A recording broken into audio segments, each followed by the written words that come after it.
So I found that.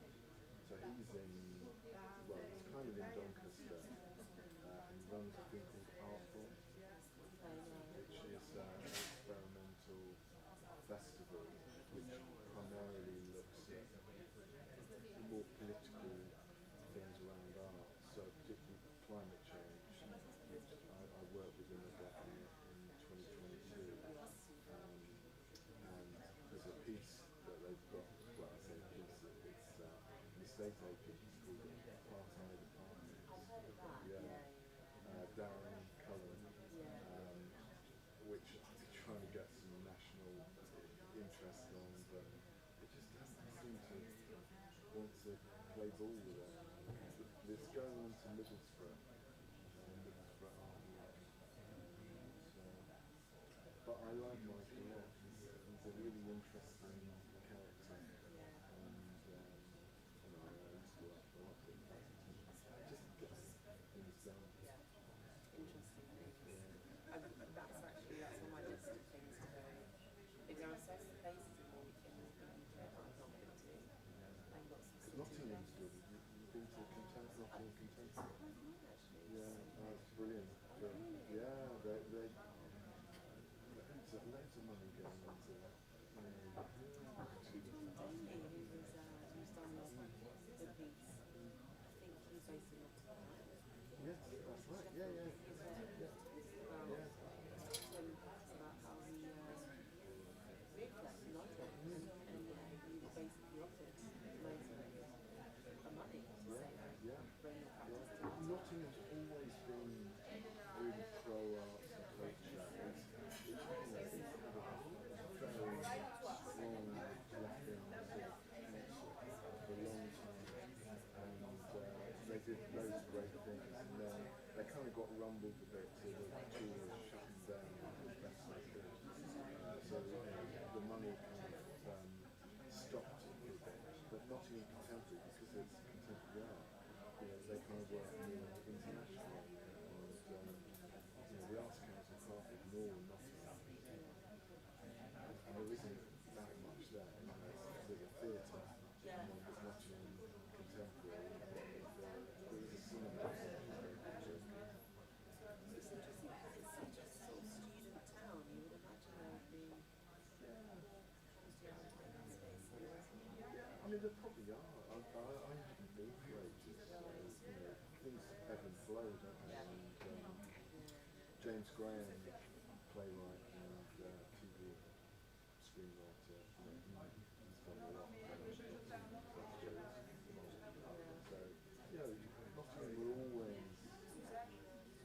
punch above its weight. I mean, for a long time, the chief exec of the theatre was very, very national,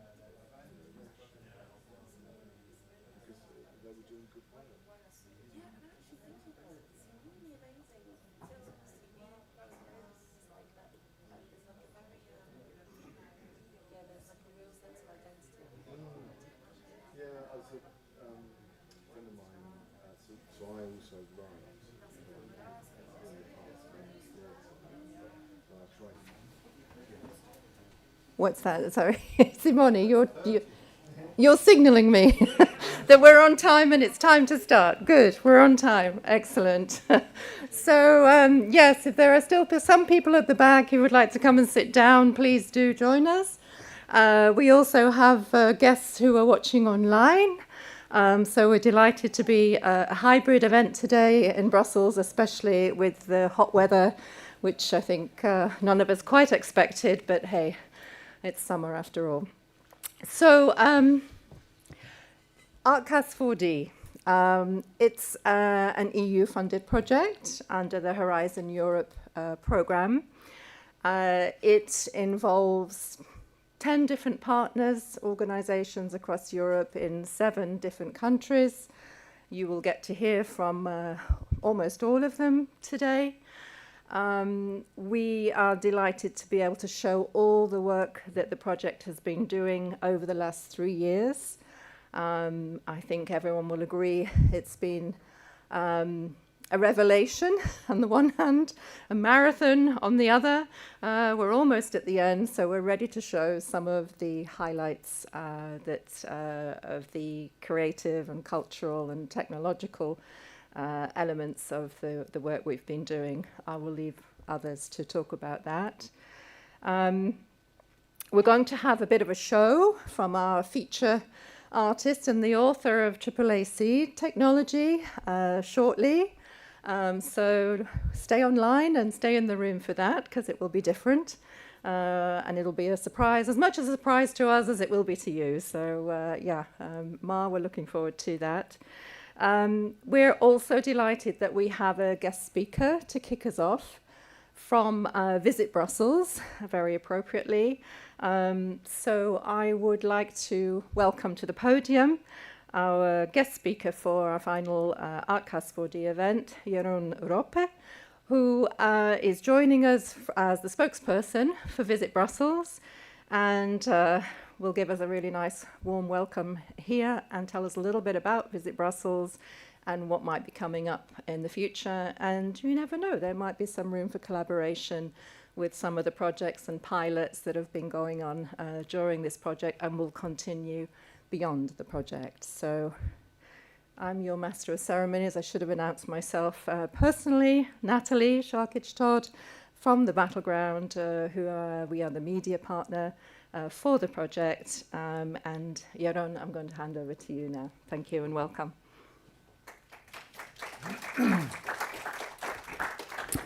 Thank you, Natalie. Thank you for having me. My name is Jeroen Roppe. I'm a spokesperson for Visit Brussels. Visit Brussels is the tourism office in Brussels. We are responsible for the promotion of tourism in Brussels and for the promotion of the cultural offer in Brussels. We're also responsible for the city marketing in Brussels. Now, tourism is very important for our region. I think in Brussels there are some 50,000 jobs that are directly linked to the presence of tourists in Brussels. So that's a lot. Last year we had 10 million overnight stays in Brussels, which was a record figure. For the first time in history, we reached the number of 10 million overnight stays. And the good thing is that it was very well balanced. So 50% of the overnight stays were linked to business tourism and 50% were linked to leisure tourism. So that is a very good thing for us. Of course, we have one big advantage, and that is that we're situated, located in the heart of Europe. In less than 2 hours by train, you're in Brussels, coming from London, from Paris, from Cologne, from Amsterdam. And in that area, there are, I think, more than 70 million people living. So it's a very populated area, and we're in the middle of it. We're also, of course, the capital of Europe because most of the European institutions are in Brussels, and that gives a very international feel to our city. Of course, there's also NATO headquarters in Brussels, and there are more than 2,500 international associations that have their headquarters in Brussels, which also makes us the #1 congress city in the world for international associations. So that is, I think, very important to say, and it gives Brussels a very international feel, and that, ladies and gentlemen, is something that suits the inhabitants of Brussels, because we like everything that is international, that is multicultural, that is diverse, that is cosmopolitan.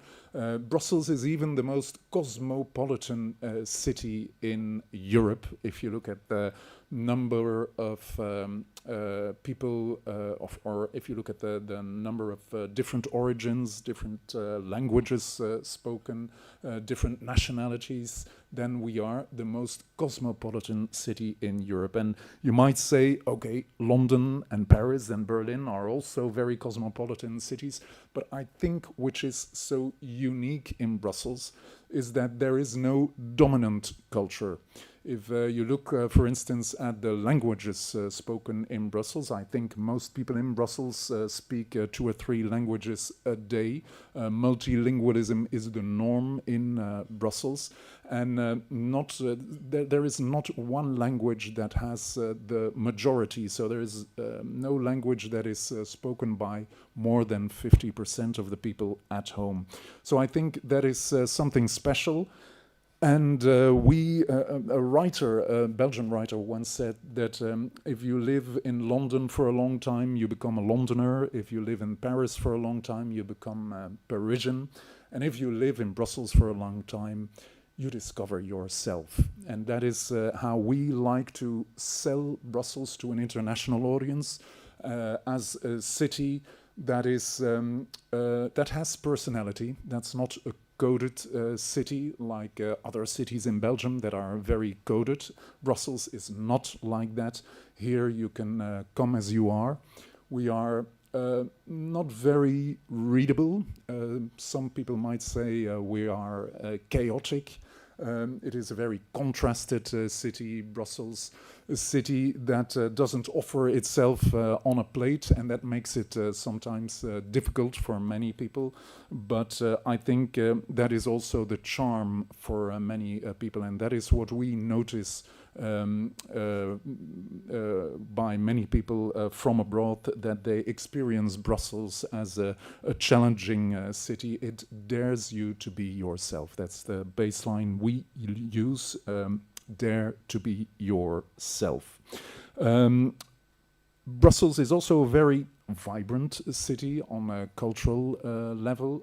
There are more than 20,000 cultural activities a year in Brussels. When you look at the number of inhabitants, you relate the number of activities to the number of inhabitants, then that's a lot. That's an impressive figure.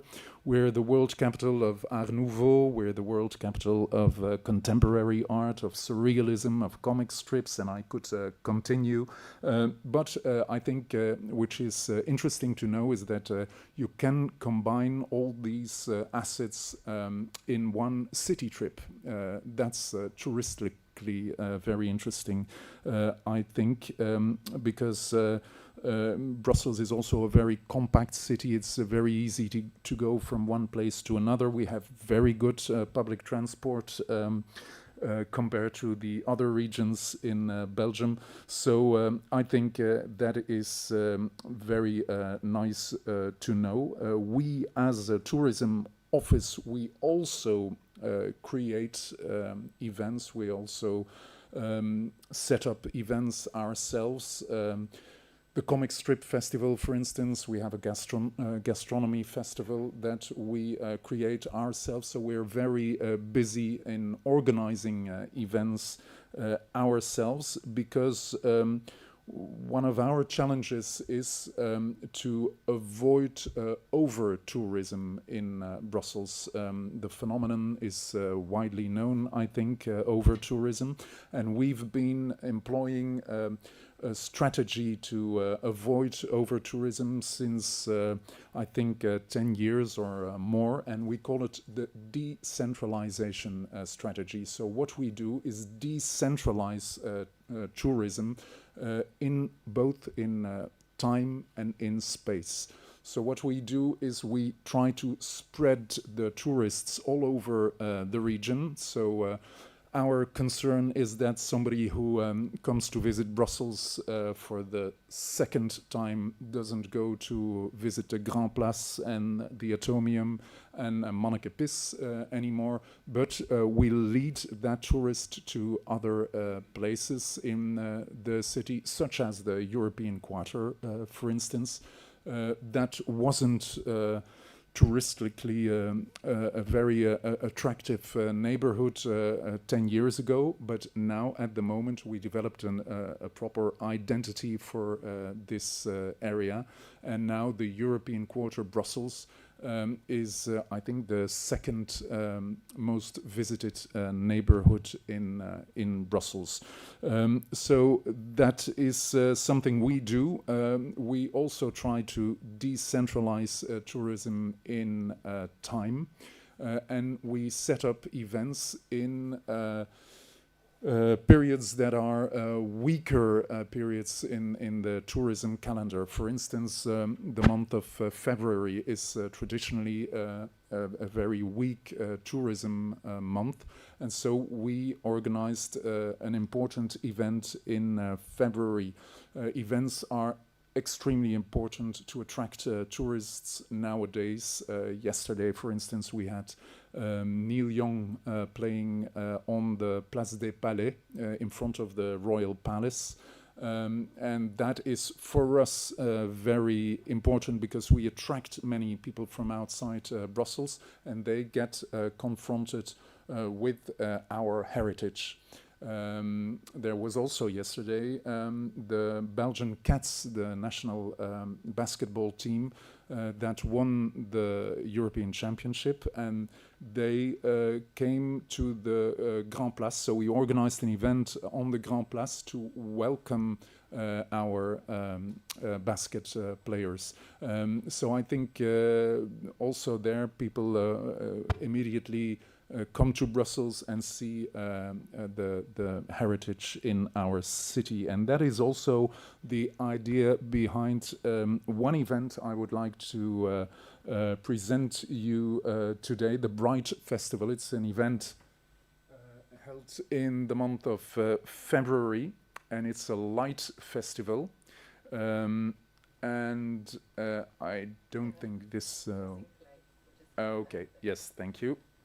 And it's from 13 to 16 February, so Valentine's Day is on the second night of the festival, so it's a very romantic festival that attracts many couples to Brussels. It's a festival of light in two maybe lesser known neighborhoods for many people in Brussels, the European Quarter and the Royal Quarter. And in those two districts, there are 23 artistic light works by national and international artists. And we work together with many institutions and museums in Brussels for this festival. It has also a very interesting off program with lots of guided tours and late night openings, and a very interesting B2B event called the Bright Sessions, which brings together many people from the field of light art. This year, the Bright Festival attracted 434,000 visitors. 1/5 of the visitors came from outside Belgium. So it is very important for our hotels in Brussels, also for our museums that attracted many visitors. Here you have a picture of the Natural Science Institute and the Dinosaur Gallery. Now the call for projects is open, and it will be open until the 1st of September. So if you're interested, maybe you're all interested in one of the B2B moments, the Bright Sessions is on the second day. It's a day with lots of people in the field who are networking and attend the workshops and talks. So if you're interested, please contact my colleague Nathalie Tilman, n.tilman@visit.brussels. So thanks a lot and enjoy our city. Thank you. Thank you, Jeroen, and for explaining to us really the multicultural and cosmopolitan nature of Brussels, which, yeah, it takes a while to discover all of the things that Brussels has, but when you've been here a while, like I have, you really start to appreciate it and enjoy it. So thank you very much. I'd like to now move over to talking more about the project itself, and who better to ask to come and explain it to us than Alfredo Ronchi from the Politecnico of Milano. Alfredo is the coordinator of the project together with his team. He will explain more about that and helps to make sure that as a consortium across the 7 different countries and 10 different partners, we actually managed to create something together. So Alfredo, if I can hand over to you.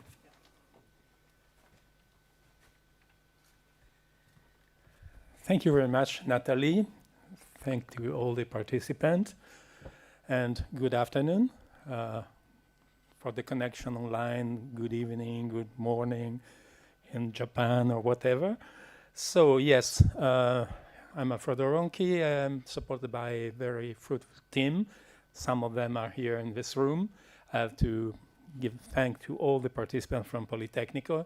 It was interesting to coordinate this project that basically started from the idea that immersive environment and immersive open space environment were really successful in the recent period of time. So we had the chance to enjoy the Van Gogh exhibit or the reality 7D or many other things that engaged people in this direct relation with big projections, sometimes even having an interesting level of interaction with the users.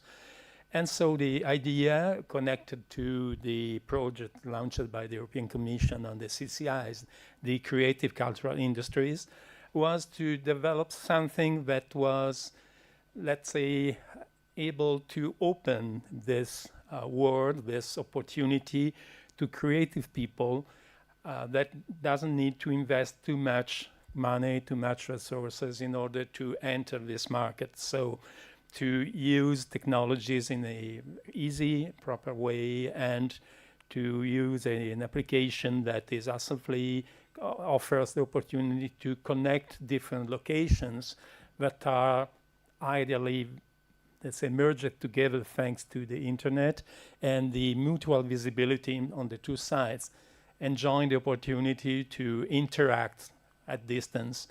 This was something that was tested roughly 20 years ago at the Ars Electronica Festival in between Linz and Hungary.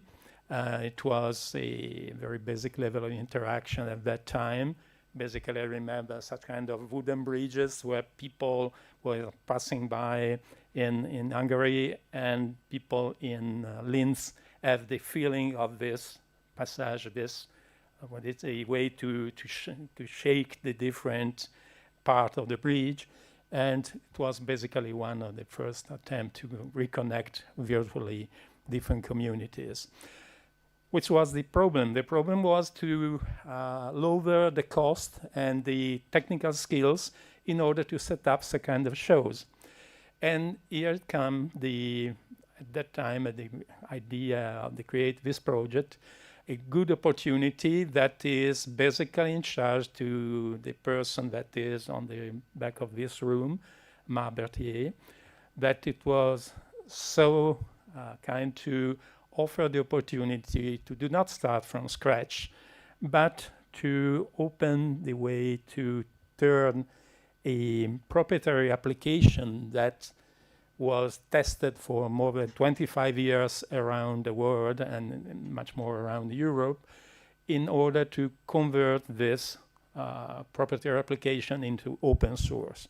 So basically, Artcast started from a very solid application that was tested, and so this was very interesting for the team to say that for sure the good hand of the project, the good achievement were in some way guaranteed by this opportunity to start working in this sector.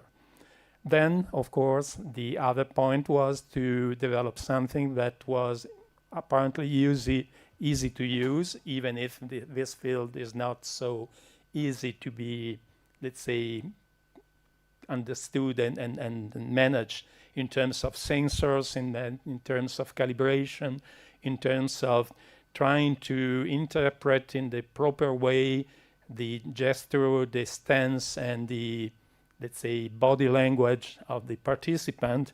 And this was, again, something very interesting. A very relevant contribution was offered by Pisa-Clay in Paris that developed some interesting early application of this in the Galerie des Images. It was one of the first location we visited in order to smell a little bit about this technology and to be able to try to put together all these relevant seeds in order to let grow up this big plant that is the Artcast project. So what's more, basically the outcome was something, or is something, that is let's say very robust. So according to the feedbacks we received by the pilots and pilot implementation, the early adopters, compared with others, competitors, let's say, that are basically proprietary applications, so they are not open source, is something that is very robust, doesn't crash very often. It runs on small computers without the need to have very powerful stations, and it's designed using a very powerful interface that takes some time to be interpreted in terms of the logic in which is defined.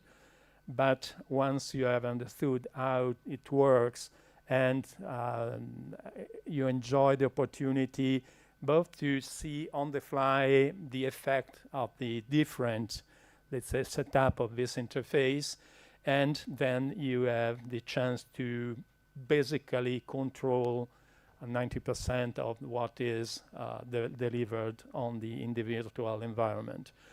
That's more or less something about the initial stages of the project. Now we are basically very close to the end. We have some successful examples, the pilots, different applications in completely different fields, museum exhibits, dancers, dance stage.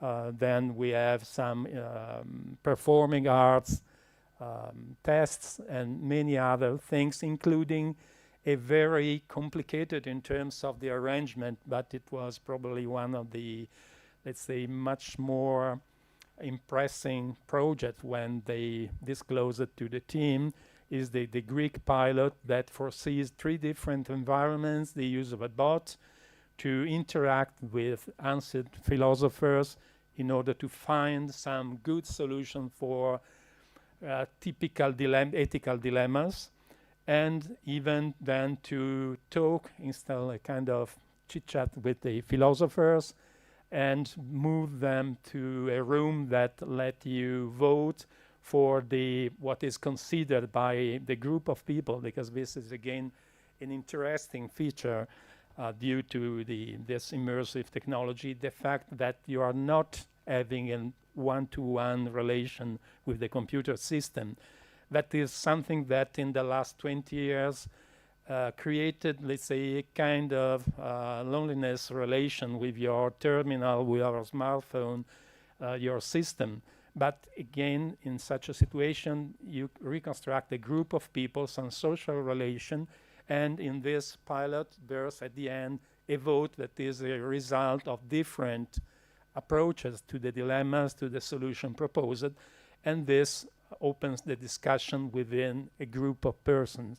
So one of the aims is to try to break this relation one-to-one with our smartphone, with our computer, but relaunch the opportunity to meet in open spaces, to share some experiences all together. So I think it's a good step forward. And again, the aim is to give something that is open source, open for future extensions. Mabete will later on probably describe the technical architecture that is very interesting because it links together different levels, different tiers of programming languages. Some of them are, let's say, almost easy to be used, but I don't want to get much more in detail. So I thank you very much for being here. We are really proud to have coordinated this project that put together creative people and technicians and trying to connect worlds that are usually very distant in terms of mutual understanding and the capacity to understand each other and to, let's say, develop something together. But it seems that we reached the goal. So thanks again. Thank you. Thank you, Natalie. Thank you, Alfredo. So now we're going to dive right in, and we're going to move on to one of our French partners who was involved in doing a lot of the research. So I'm going to invite Xavier Mestre to come up to the podium or onto the wherever you prefer, to take us through some of the research that he's done. And I think he encapsulates perfectly this combination of creativity and technical ability, as we saw several times. So over to you, Xavier. I leave you to explain all the amazing things you've been doing. Thank you very much, Natalie. So I will start about the keys to immersion, which was the beginning of a project. Normally, the work I'm going to report here deals with a teamwork, as you can see, people from the University Paris-Saclay, and especially Tim Schneider with us, who was hired as a postdoc within the project. There are also people from Le SAS, and from des Images, and from also University Paris-Saclay and another lab. So where you see the mixture between artists and scientists, which were required actually to carry the research I'm going to present to you. So maybe the first thing when we start dealing with immersion is that most of the time, immersion is something that you control, or basically you need to control everyone's stimuli, what people can get from the environment, listening, tasting, touching, seeing. So basically all the senses, you want to control them. And that's what you can see in the different installations that you see there, Atelier de Lumière, SAT in Montreal, so that was in Paris. You have VR, you have 360 system, you have a Museo Scénographique, which was actually implemented using AAA SID. But everything is a well-controlled environment. And one of the key points of the project was what happens if now we unleash the creativity and bringing into the open spaces.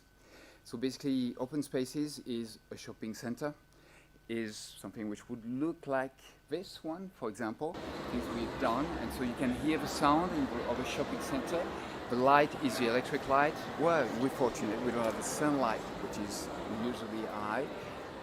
And one of the questions we have when we go in such open spaces is, how do we grab people's attention? They're passing by, they do not intend actually to stop by, as you can see on the left, for example, in the middle of this square, which is downtown Paris, and I will mention this several times, because that's where we ran actually the experiment that we did during the project. So it's one of the biggest shopping centers in Europe. I think 80 million visitors every year. And here on this square, in the center, we have an artwork that we presented in 2018. So the question is, how do we go from the left situation to the right situation? How do we trigger immersion, or how do we trigger the interest of people? How do we stop people who haven't bought any ticket to enter the museum, because there's no museum, who don't intend actually to stop? They have something else to do, and they're actually just walking. So that's one of course, of the challenges that we have when we go to open spaces. And you can see here there's a keyhole. You have a keys actually to get immersion in open spaces. And so we focus on one, of course, main thing, which is immersion, which is something which is subjective, right? How anyone is immersed in a different environment that is the contingent world around us. So that's what the experiencer can feel. And then there's something that we can somehow define, and we'll see how we define it, which is immersivity, which is basically technically how much can you make sure that you more or less control the environment. So that's the system immersion, not the experiences feeling. And so we can, of course, see immersion using VR, where you control most of the thing, or you can see this, full 360 video projection, where you can control the visual and also audio stimuli. And the open spaces means that we won't use this. And then we have also this other aspect, which is interesting when you're dealing with immersion, is interaction, is how you can engage the experiencer or the passerby actively in the installation. And so to make it understandable, what we did is to look at different type of installation, starting with a reference point, which would be what we have on the left. And let me see if I can actually point, yes, which is memory box, which is a VR experience. We control most of the things. Then we can jump into a 360 environment where we control quite a few things, but not everything. And then we can go to the open space that I mentioned, where we have video projection on the floor and also LCD screen on the wall. And then we can go one step beyond that. We're not dealing really with immersion, but we have more a digital artwork which is standing there, and we're not pretending doing immersion. So you see that we can here play with the immersivity, something that we can control with a technique, with a technology. And so we go from high immersivity, which is well known, to very low immersivity. So what is Memory Box? Memory Box is this VR experience, which is a multi-user experience. And to deal with the immersivity of it, well, what was needed is, for computation, is workstations. Then we needed, for stimulation, 8 VR headsets. And of course, we needed to have all of them to be communicating together so that we have a multi-user installation. And that's what you can see here. That was at Forum des Images. And for interaction, we had the headsets, so we know basically the location. But we had also the hand, and we could track the hands. And then we had also the avatars, because when you're dealing with a multi-user, experience, you need to see the other users. And in VR, we represented the users as avatars, so they could see each other. As you can see here, they're playing or they're entering the same world. And this was performed at Forum des Images. It lasts something like 17 minutes, depending on what people do inside, up to 8 users. And actually, we had 134 participants in the study. And I will only be dealing with a study. Yes, Natalie. Yes, Natalie. What is it in Maryland? Oh, Sorry. yeah, what is it inside? Yes, okay, of course, yeah, that's the experiences journey. It's basically you would enter the memories of Marilyn. So you would enter different, part of the history through what you could see here. And maybe you could start again the movies, but basically you will go through a childhood, and then when she started at Hollywood, and then when she eventually wrote memories, and that was the basic of the content of a VR experience. So that was really dealing with her. Yeah. Then we had the loop, which is this 360 immersive setup that we built, which is an 11-meter diameter cylinder, 4.5 meter high, where we did video projection around and also on a central cylinder, as you can see here, where you have the central video projection on the center and the surrounding and also the floor video projection. And for this computation, 2 workstations. For stimulation, we had 14 video projectors and 18 loudspeakers. For interaction, we use 16 Kinect tracking sensor, up to 20 users.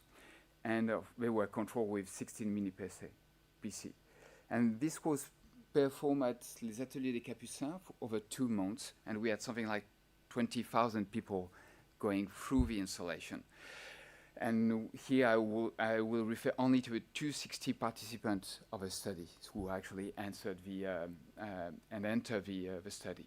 and they could actually experience 20 minutes, and I will answer the question you would have, Natalie, what they experience actually inside. So there were up to 20 people simultaneously inside the loop, so inside this cylinder, and they were proposed 2 scenarios about the arrow of time. So basically, when you take any physics equation, you just put a minus sign to the time, and the equation still holds. But we all know that if your cup of coffee falls down and breaks down, it never, go up again on your table full of coffee.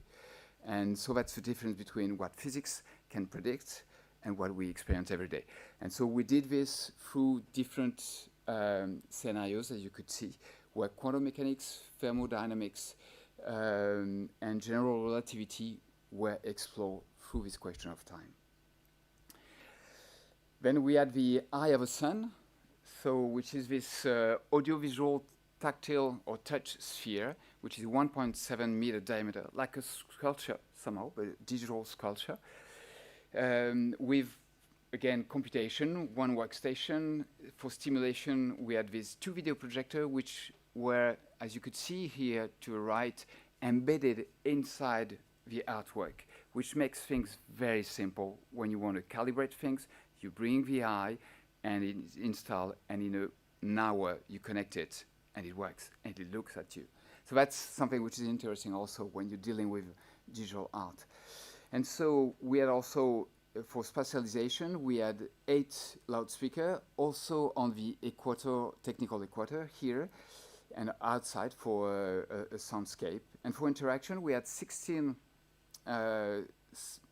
IP camera, which would look into the infrared to track the motion of remote people. And we had also, and that was really a nice work that Tim did, 2 hemispherical touchable screens. So basically, it turned the sphere into a touch sphere. So anyone who touched it could interact with the sphere and with the eye, as you could see here. And I'm sorry, we should be looping. If you can start again the video, that would be great. So we could see actually how touching was interfering actually with the video projection and also the sound. So you can see a child touching it and changing what is you see here, which is the sun, and that's to answer Natalie's question, which is the sun at the ultraviolet light, something that you usually don't see because the sun is pretty quiet when we look at the visible light of the sun. But at the ultraviolet light, then you really see how it is affected and how perturbed it is. So that was at the Museum of Art and Crafts in Paris, and it was open. Basically, up to 1 to 10 persons could actually interact or interacted with it together. But you have to know that more than 3,000 people attended over the Nuit Blanche in Paris and were turning around, as you could see here. So the eye was blinking here and following the visitors. So we had 61 participants in the study. Then iron fibers, and that was the the starting field for the research here, because it's really in this shopping center where we have between 10,000 to 100,000 people passing by in this street, just in front of the Forum des Images. And basically, it's these 8 LCD screens, and we had video projection that you can see from the top here. So for computation, we needed 3 computers, so 3 workstations. Simulation, where we had these 2 video projectors for the ground video projection.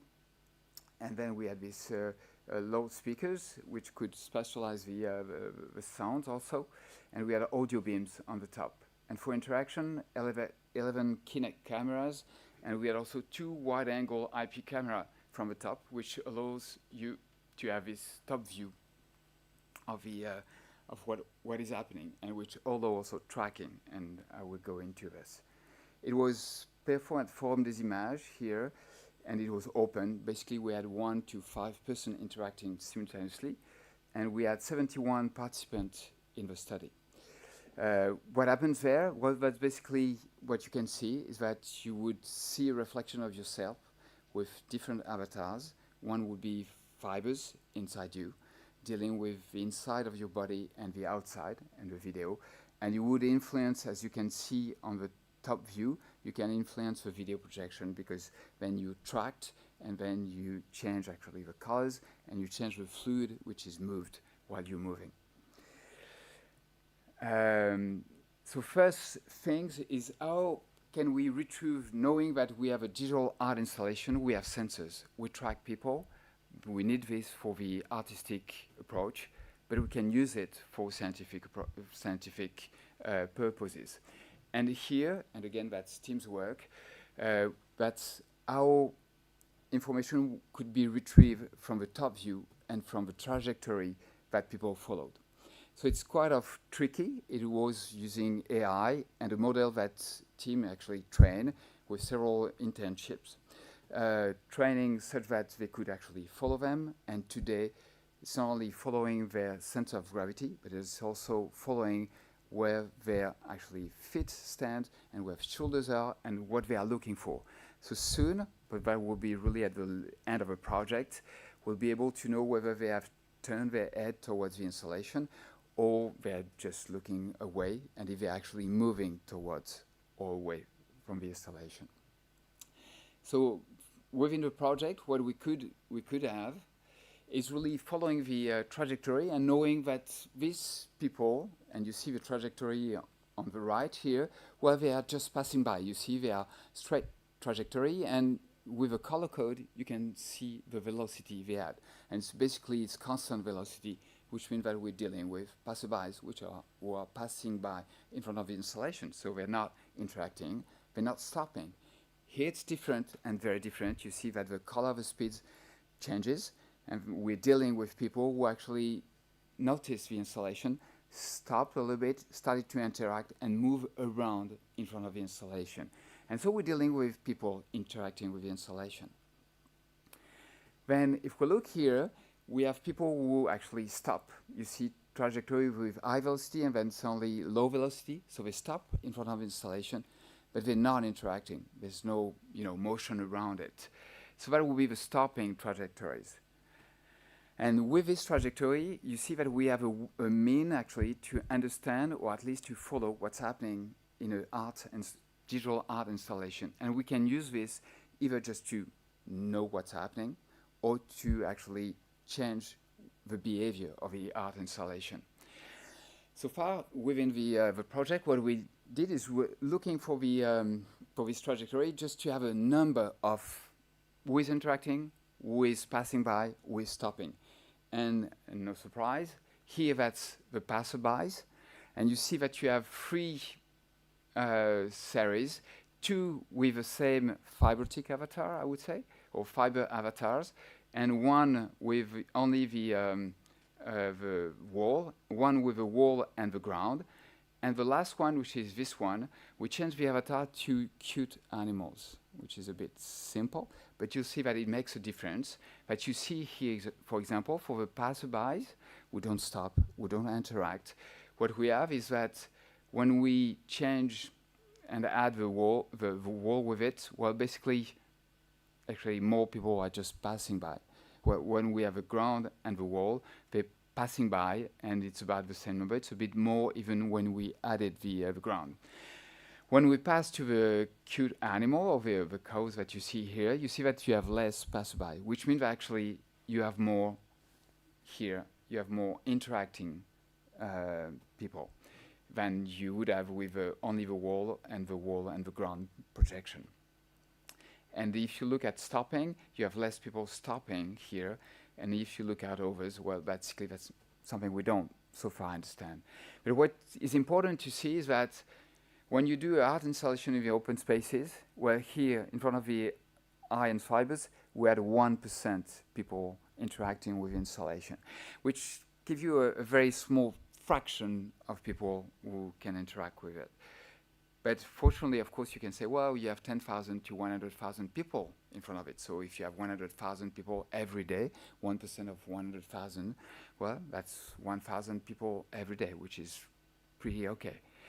And what is nice to see is that this is the curve here of people, every 10 minutes. So you see the hundreds of people passing in front of the installation every 10 minutes.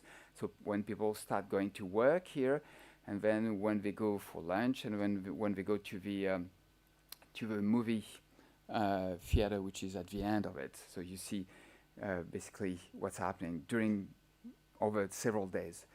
What is nice is that when you look at the fraction of people over the day who interact, that's basically flat, which means that it's really a fraction. 1% is a fraction of people, whatever the number is, of people who pass by. So when we actually change the avatar and get this factor 4, we're not dealing with 1% of people interacting, but 4% of people interacting. It means that we have means to actually change how people behave while passing by, which means that we can actually attract them, we can trigger some sort of immersion. So that's one of the aspects, and we're looking into this. So how did we assess the subjective experiences? Because so far that was objective, pretty easy for us to gather the data and analyze it.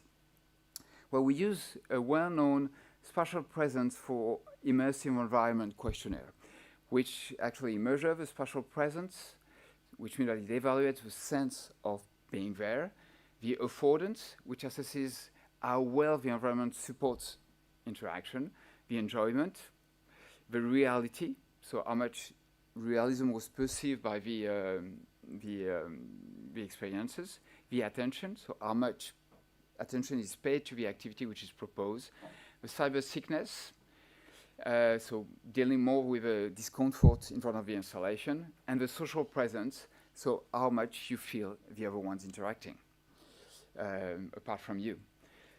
And then we added to this questionnaire another questionnaire, but that's the immersive tendencies questionnaire, which actually worked for our partners in Spain, and I think they will talk about it later.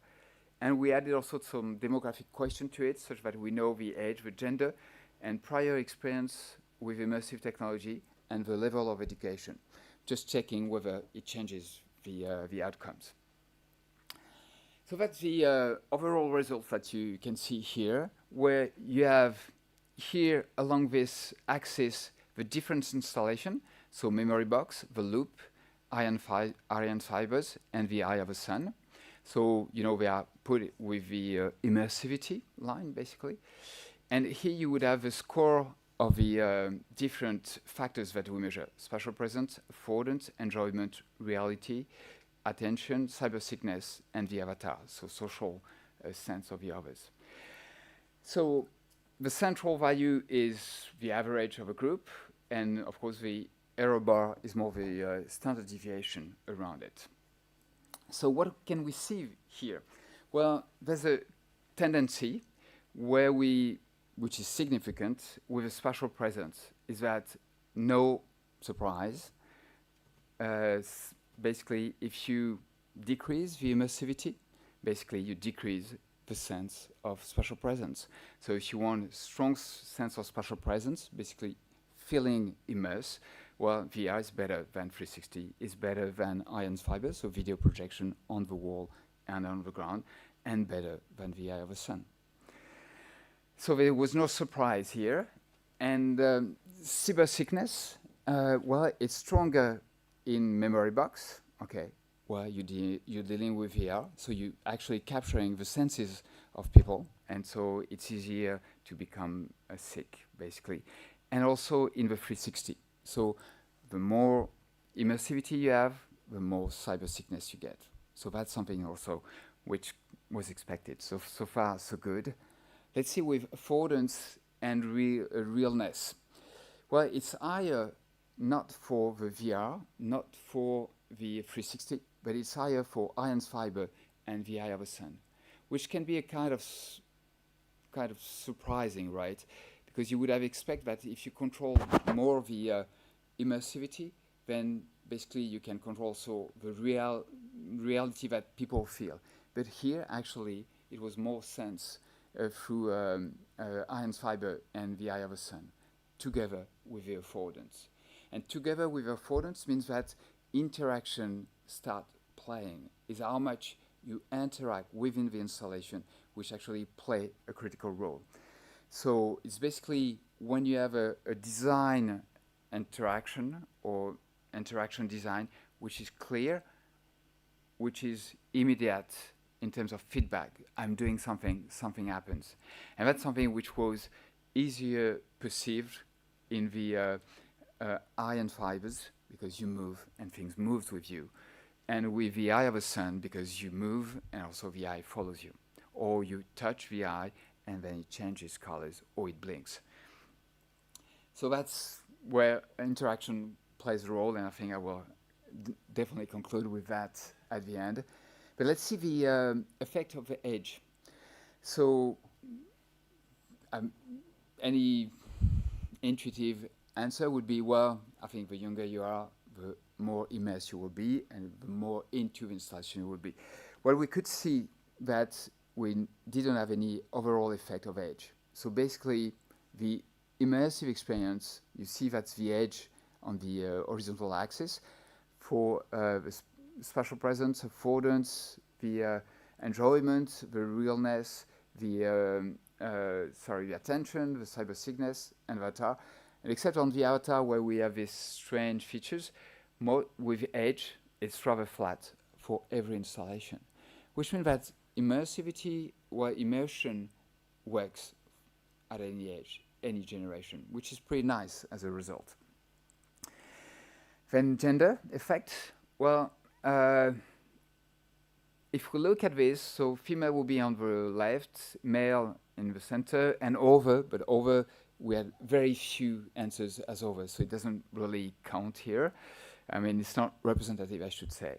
But here what we see is that basically the woman would be, but it's not significant, more into spatial presence, maybe in affordance, enjoyment, realness, attention, cyber sickness, and avatar. So basically, women, if we want to say something, but again, it's not significant, are more attentive to this, and I would say more curious. And that's something that we could see really over the different installations we had.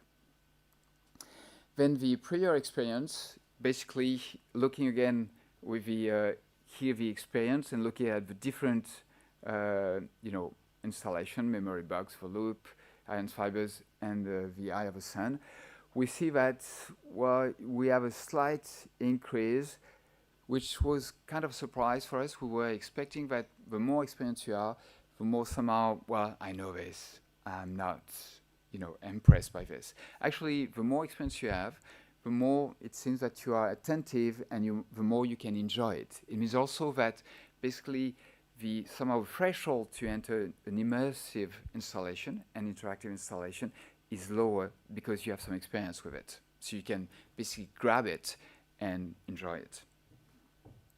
So with a level of education, well, so decreases as level of education increases. It means that the more you know, the less you let yourself be surprised and curious. I would say this, but that's a quick analysis.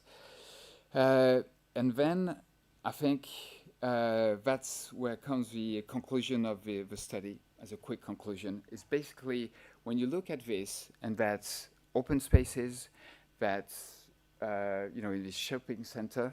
And I'm sorry because I could not look the video, but if you can start again.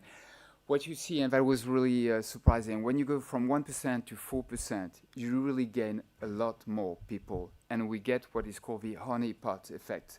As soon as someone stops in front of it, then suddenly people are given the clue that, oh yes, this is an installation. And I'm allowed to interact. And I think it's important to know this. In open spaces, it's not like a museum where you have codes where people can, well, no, I'm going to a museum, I bought a ticket, and everything I should try, I can try, I'm allowed to try. Mostly when I know that I'm going to an immersive exhibition. But in the open spaces, even though, for us it's clear, like ground video projection, wall video projection, but actually people don't dare trying, don't dare stopping, because there's no code, it's not written, it's not, well, even though you can, put something in front of it. But once you have someone who shows that it's possible to do it, then people let themselves do it. And going from 1% to 4% was important, because now every time we go there, there's someone interacting. So interaction is a key word. Thank you. Thank you. Thank you, Xavier. It was a lot to get through, but I think it was worth it to show us exactly what you were testing and why it was important to do that early on in the project for the things that followed. So we're going to move straight on to Mar Berrier, who's our, I'd like to say artist in residence, actually, but the author of AAA Seed Technology, an artist in his own right. And he's going to show us a little bit of what AAA Seed can do of itself, and then explain again a little bit about how it was used in the project. So I have to say we are running a little bit over time, so after Mar I'm going to start speeding us up, but Mar, I know you've got a lot that you want to show us, so go ahead. Yeah, well, I was asking to 2 to 3 minutes more. I know. Do you want us to turn the lights down, or are you okay? I can do it like this. Okay, right distance for the mic. Okay. It's a long journey. It's so I wanted to. Yes, hello, I'm Ma. I tried to. It was a tough request. How in 15 minutes? Because I'm gonna try to respect my 15 minutes. How do you sum up 3 years of work and something like 25 years of trajectory? And how can you make people understand what we're doing? Because it's kind of a complex field. So I took the liberty to do it this way. We'll see if it works. I'm not going to talk so much about myself because I'm not here to talk about me, but where I'm come from, it's kind of put a perspective on this whole trajectory, but we don't have time, so I will go further. But for the past 25 years, I've been making different production of real-time production of all kinds, theater, dance, you name it, result of election on TV, anything interactive was my motto. And there were nothing when I started, so I started using my own software, AAA Seed, AAA Seed, a seed of good quality. So I'm going to try to show you not too much things, but put the frame on what I'm doing and see how my practice changed from what I was doing now to what I'm doing after Artcast. What's the Artcast links, what it does here. So this is the type of things I like to do, you know, like we talk about immersive factor. I like when people dive in it, you know. I know you like that too, Xavier. It's like when they don't ask questions, you know, like you win when people start to play with the thing and when the kids come back and so on. And that's what I call interactive installation. And specificity of what I was doing and what we're doing, it's like interactive, which is different. And I want to show this because it's still, even if it's the past, it was a game for the Museum of Science in Paris. It ran for 18 months. It was like 500 square meter, 80 people could play at the same time. In fact, it was a game on epidemics, so they were playing, it was way before COVID, so it was interesting. You know, here you can see people like getting money because we wanted to teach them that the more money you have, the more you survive in case of epidemics. There were plenty of different games of 15, 20 minutes each. There were like 37 projectors, 31 cameras, 12 PC, and it ran for 18 months. That's what I call a massive immersive installation and interactive. But so it was done in 2008. So the concept is there for a while because everybody talk about immersion these days. It became a keyword, but it comes from a long affiliation, I would say. So, and because I was able to do that, immersive, massive interactive installation became kind of my specialty. People start to call me for that. So I said in 2008, I could say it's like video game technology applied to other contexts.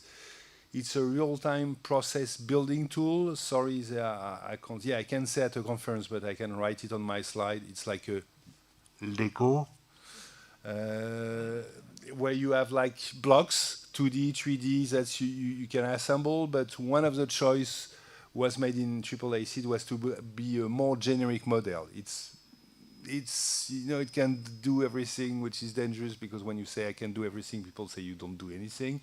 But it's a generic model. It's not just 2D or 2D or installation. It's a generic model to have a virtual construction block, let's say. It goes from the very technical stuff. The core is done in C++, the old language that a lot of programmers like myself use. And that was the only one at the time we could use to do this kind of stuff. There is a lot of GPU, graphic processing unit, the graphic processor, which a game became a big part of the computer and really became a supercomputer inside your machines. And on top of it, there is a scripting layers, which means that you don't need to go through the very heavy technical stuff of C++, where you change one thing, you compile, you link, you wait for not hours, but eventually minutes, and so you launch the things, you go back to the same place. No, here you can script on the fly. You can change things while the thing is running. And so going from one production to another production, AAA seed acquire a lot of quality of maturity, robustness, and granularity. So then, in 2008, in fact, we delivered during COVID, we were asked to do something in Monaco for the museum, Oceanographic Museum of Monaco. That's a little bit like epidemic what I showed you before, but let me skip a little bit. But the difficulties here is they wanted it to be photorealist, which made our life terrible. It was a nightmare because the more photorealism you get, the more trouble you get. It became really technical instead of being more creative. But hey, we say we'll do it, we did it. And I show you here a little bit of images from the background. Like, these look like the game stuff you can see. But so, I wanted to show this because what happened? It's 2008. It's not 2000. It's 2020. It's not 2008. What changed? The scripting, which in fact arrived in the software, became central. We use it a lot, and we realize it's a specificity of this tool. It gives you can program graphic, interactive code on the fly. You can have the public interacting and change what's going on and test in real time. And that's really, really important. So this iterative cycle of production while the kernel is running is very important. Instead of rebuilding, restarting everything, things are happening and you change things on the fly and you see what happened. Also, during Monaco, the scripting tool was used a lot to provide blocks. So part of the team, which not programmers, who had to adjust stuff, to adjust scenario and areas and so on, could edit it on the fly. So the script became a way to provide tools for the non-technical people in the team. And that was a big change. Also, we realize, when you do the same thing for 20, 25 years, sometimes you have to look in the eye what you're doing and perhaps say, perhaps it's time to stop. And that's one of the questions I was asking myself in 2020. But we realized that what we did in Monaco would have been impossible to do with other tools. And when I say other tools, I mentioned here, and there is some other, like some big, heavy tools, like Touch Designer, VVVV, Unity, Unreal, because of these dual things of like stability and programming on the fly and the Lua scripting. That's one of the reasons, and the flexibility of the tools. We couldn't have done it with other things. We couldn't also have done it from scratch. If I take the same team and say, okay, we start from scratch, we will not have the time in this budget to do this. So it's a good tool in 2020 for an hybrid team of professionals, which mix like coders, programmers, 2D people, 3D people, video people, and so on. And so we decide we will keep the tool alive instead of merging, because the other way was, okay, time to stop and merge the good bricks, the good technology bricks into other tools like Touch Designer. So we decide to go on. So we need to stabilize the architecture. We needed to extend the interface for the non-coders, you know, like regular users. And we realize open source is the way, and I will go back to this later. So So Artcast happened, and Artcast happened at the right time. And we decide in the frame of the Artcast project that AAA Seed will become a little bit the central piece of the puzzle, I will say. And that on my side, my role in Artcast will be to make AAA Seed stable, open source, so it could be used by the other. So the project started in September 22, and it's going to stop at the end of August. And so in this time, I had to switch from a production driver agenda, you know, I was living from production to a product agenda, which is really, really different.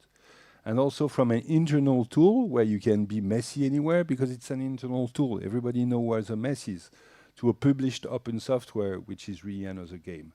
So the C++ base has been updated and clean. It's faster, it's cleaner, it's clearer, it's even simpler. It's more stable than before, and stability is really important when you run these things, because you don't want the museum to call you every 2 hours because there is a crash. You have a public, it's have to run. It's okay. We're not working in an hospital. We're not saving life, but it's very important that it's stable.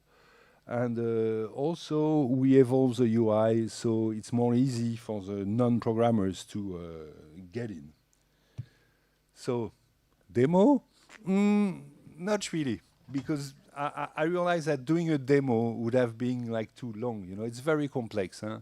Then I remember when I start to show you, I'm not going to show to people who are just come about it like in 15 minutes. But what I did, I cheated a little bit. You're already inside the software. I'm doing my presentation. It's not Photoshop. It's not PowerPoint. I'm using a MIDI controller, and yeah, everything here. You're already in a 3D world. Hello. I can run the show. That's how we worked in theater. The whole thing is like to be interactive, to be on the fly. So for example, here, I can change my camera, and yeah, I can see me from the side, or I can see me from the back. Oh, you can't see, we don't have the right resolution. That's the whole point of AAA Seed. Yeah, I need to change the line size. Now you can see it. It's very important to have this, to be able to change things on the fly, to change everything on the fly. And, sorry, and, oh, I feel a little sick.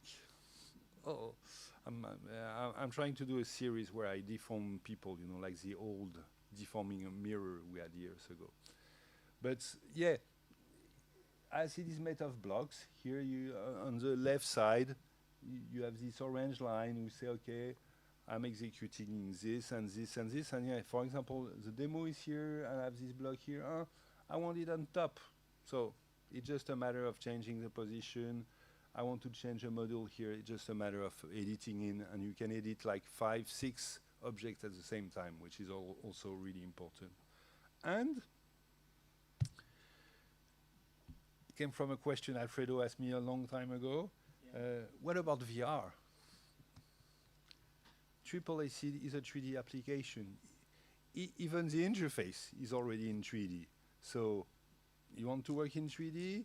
There is a little bit of work, but you can have your interface around and start to play with it, use hands. It's done for that. It's done to evolve. It's done with this 3D in mind.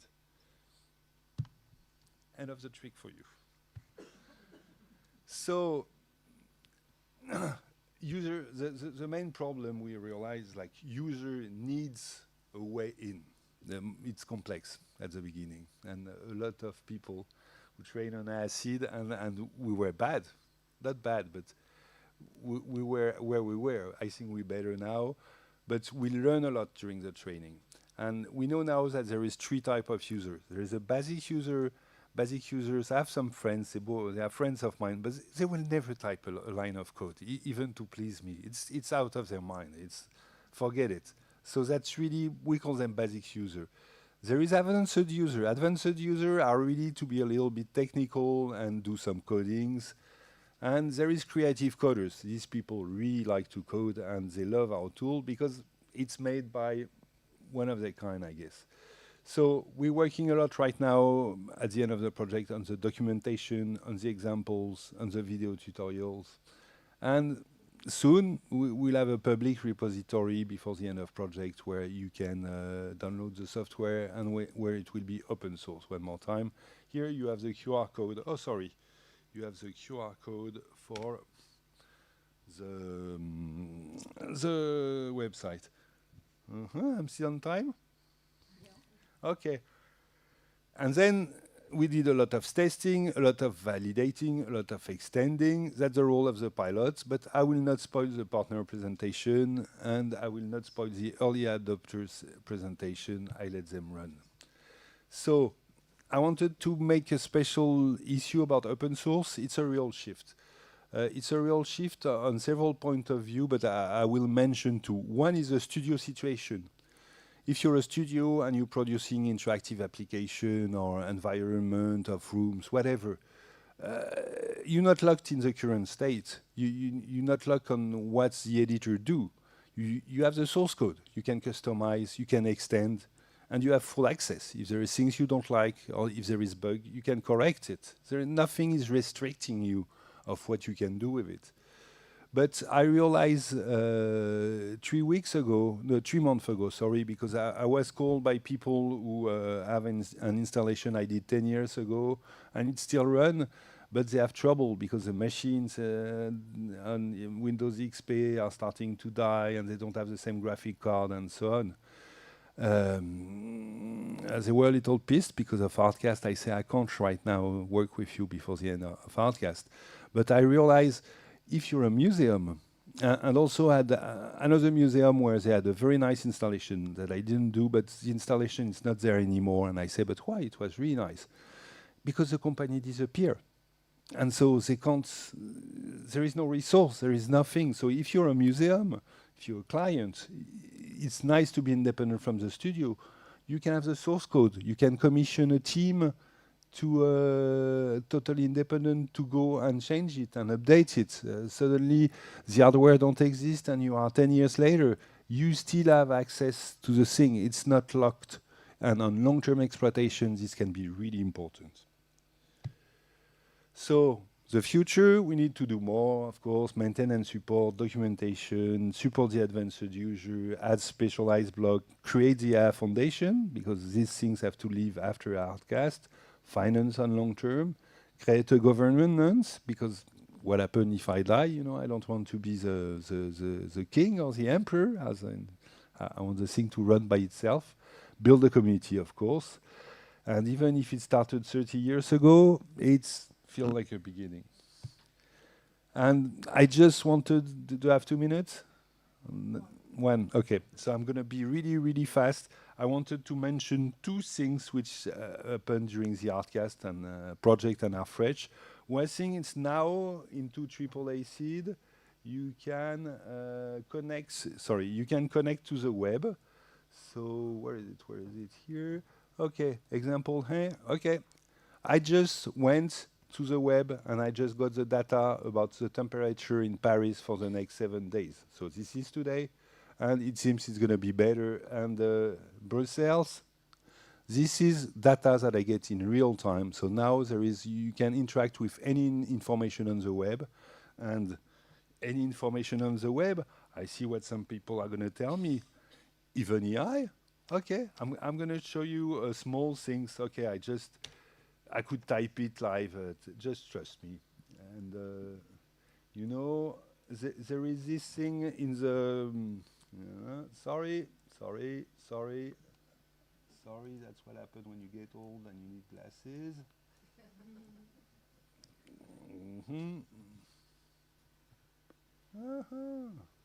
Okay. Oh, that's what happens when you do live. You always get into trouble. And this is a prompt. I'm just asking ChatGPT what's about the Shadok. Shadok are it's a kind of pataphysic jokes inside of triple ACs. But I just interrogated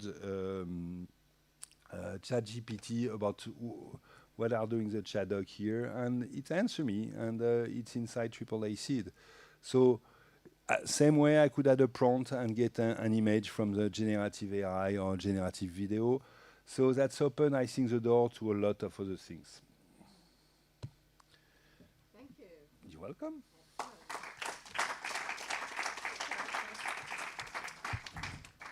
So you just showed us the tip of the iceberg, Mar, there, and now we're going to move on to the pilots and how To the iceberg?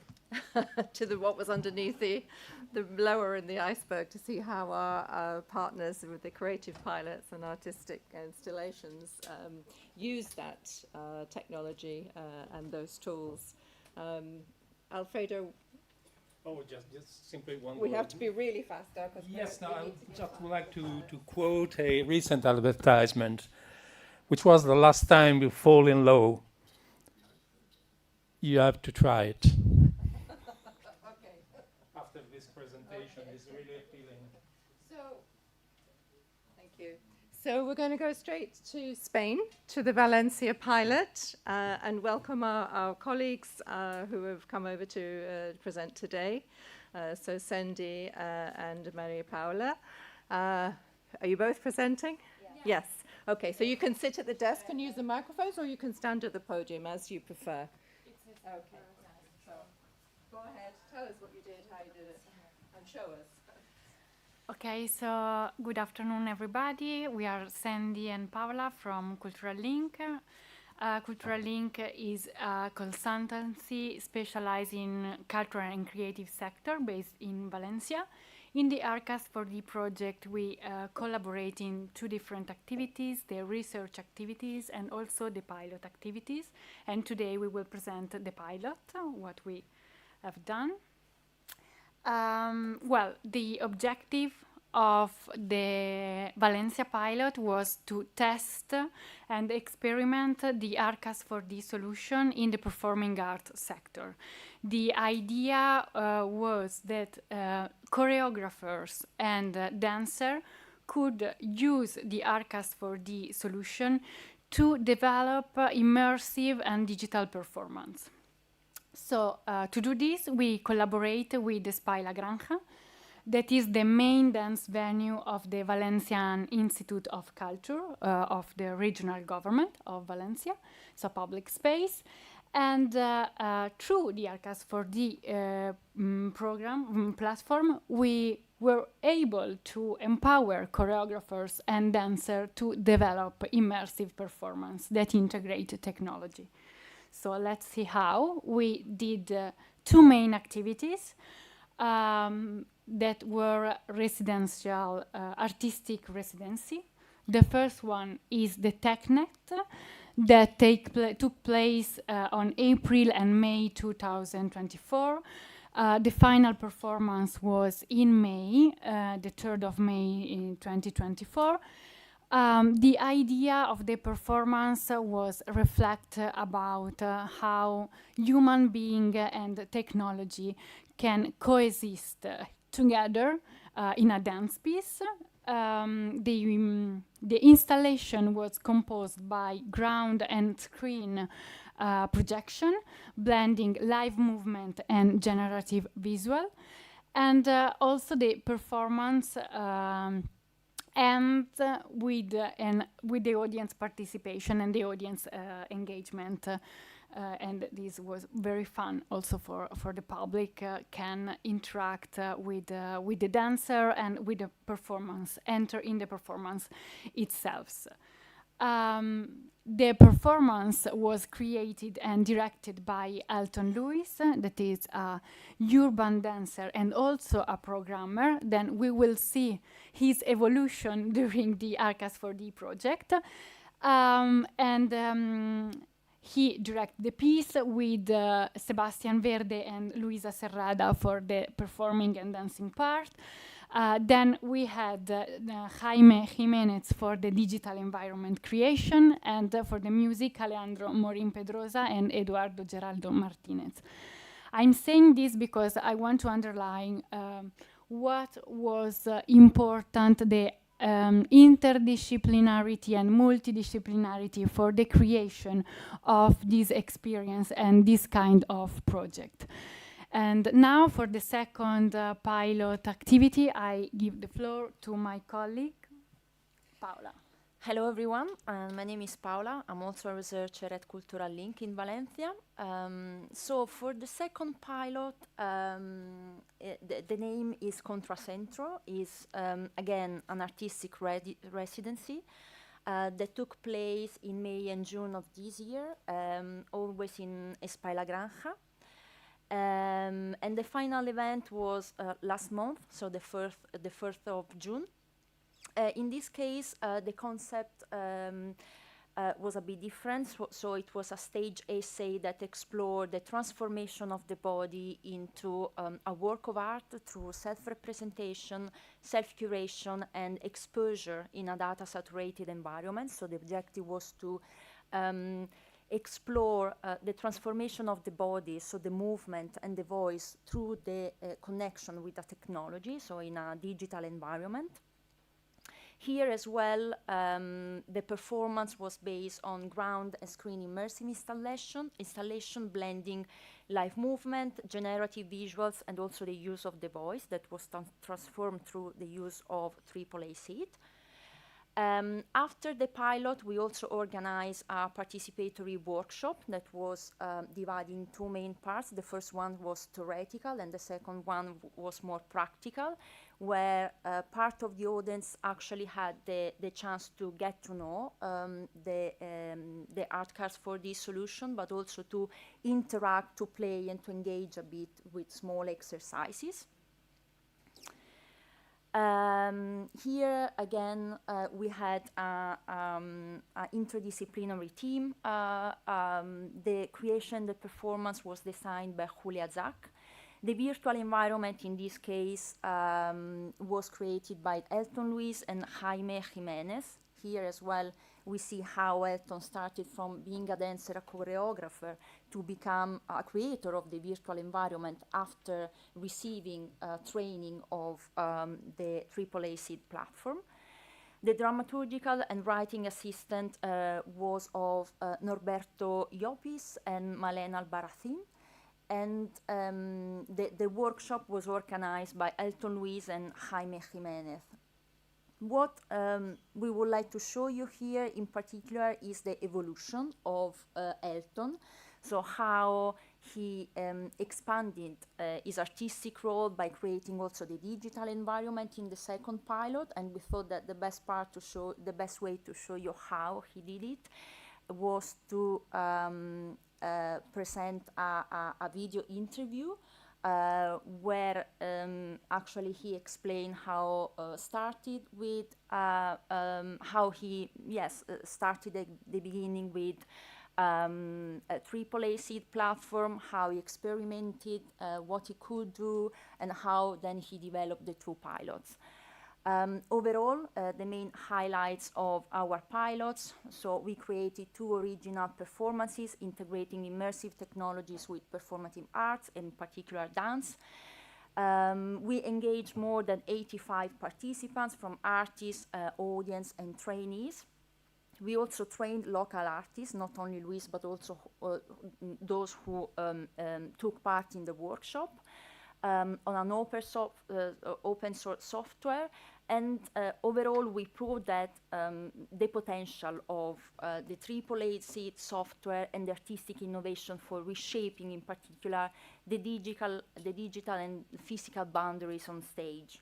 So here we have the interview of Elton Luis, and you can also see some parts of the two pilots.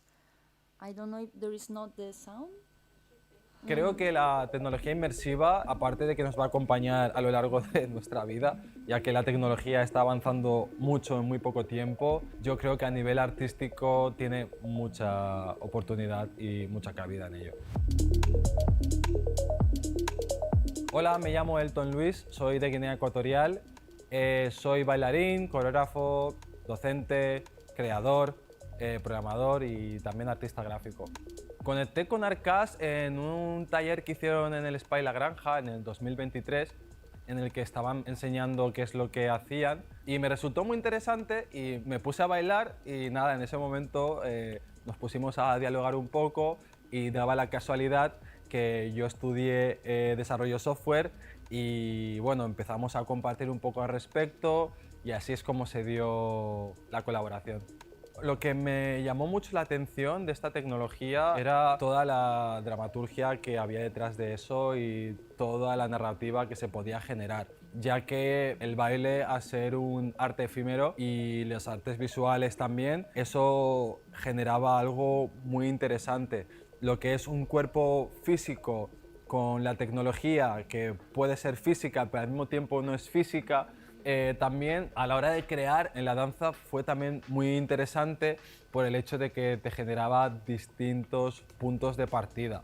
No era como un solo elemento que es tu cuerpo, sino que son varios elementos. Es tu cuerpo, la música y la tecnología, cosa con la que convivimos diariamente y resultó muy interesante trabajar con ello. La primera vez que tuve contacto con este programa fue en el 2024, en el que Jaime Jiménez me instruyó un poco en el programa en nuestro primer piloto aquí en el Spa y la Granja. Una de las cosas que más me llamó la atención en el programa es cómo tú puedes traspolar la voz a algo visual y al mismo tiempo con lo que puedes investigar. Eso fue durante mi primer piloto, en el que estuvimos investigando la relación entre el ser humano y la inteligencia artificial y las tecnologías actuales. Y luego, en el piloto de este año, 2025, mi compañera Julia ha indagado mucho en el tema de la información, el cómo podíamos manipular la imagen, cómo la imagen es una percepción, y fue muy interesante el que podíamos canalizar varios tipos de imágenes al mismo tiempo, recoger esa información, analizarla y jugar con ella. He tenido la oportunidad el piloto anterior, en 2024, pude dirigir, coreografiar y supervisar totalmente la pieza que llamé Tecnet, en el que tuve dos intérpretes, Luisa Cerrada y Sebastián, que son muy buenos bailarines, y bueno, tuve esa oportunidad de poder crear mi propia pieza y fue bastante guay, la verdad. Luego, en este piloto, dirigido y coreografiado por Julia Zack, he tenido la oportunidad de poder desarrollarme aprendiendo el manejo de la interfaz del programa, y también me han dado la oportunidad de poder aprender lo que está detrás, ya que al yo ser desarrollador software también he podido también indagar en lo que es el lenguaje y la estructura del programa. Una de las cosas que más me ha gustado de esta experiencia y que me está gustando es el hecho de que he podido desarrollarme mucho tanto dirigiendo piezas como también desarrollando la parte visual de las piezas, cosa que me está ayudando un montón a mi desarrollo profesional y me está dando un empujón bastante bonito que me gustaría que se siga desarrollando. En la versión actual, la verdad es que los programadores y desarrolladores del programa han puesto todos sus medios para facilitar el aprendizaje. Actualmente tienes PDFs en internet, tutoriales, comunidad activa, proyectos activos, cosa que está muy guay. Mi primera impresión fue un poco caótica por el hecho de que no estaba acostumbrado a interfaces de ese tipo, pero sí que es verdad que al recibir mi primera workshop me di cuenta de que eran un par de detallitos a nivel manejo de la interfaz, y poco a poco te vas haciendo. Una de las cosas que tengo clara que voy a seguir haciendo con ASIC es tanto usarla a nivel creativo como a nivel de docencia. O sea, una de los mayores potenciales que le veo al programa es la docencia. O sea, estoy muy seguro de que con ASIC podríamos ayudar a muchos nenes y podríamos también como crear diversas aplicaciones que conecte a gente, y también obviamente estoy seguro de que también la voy a usar en futuras piezas, en futuros proyectos. También me gustaría aplicarlo para ayudar a otros creadores. y de esa manera seguir fomentando este programa.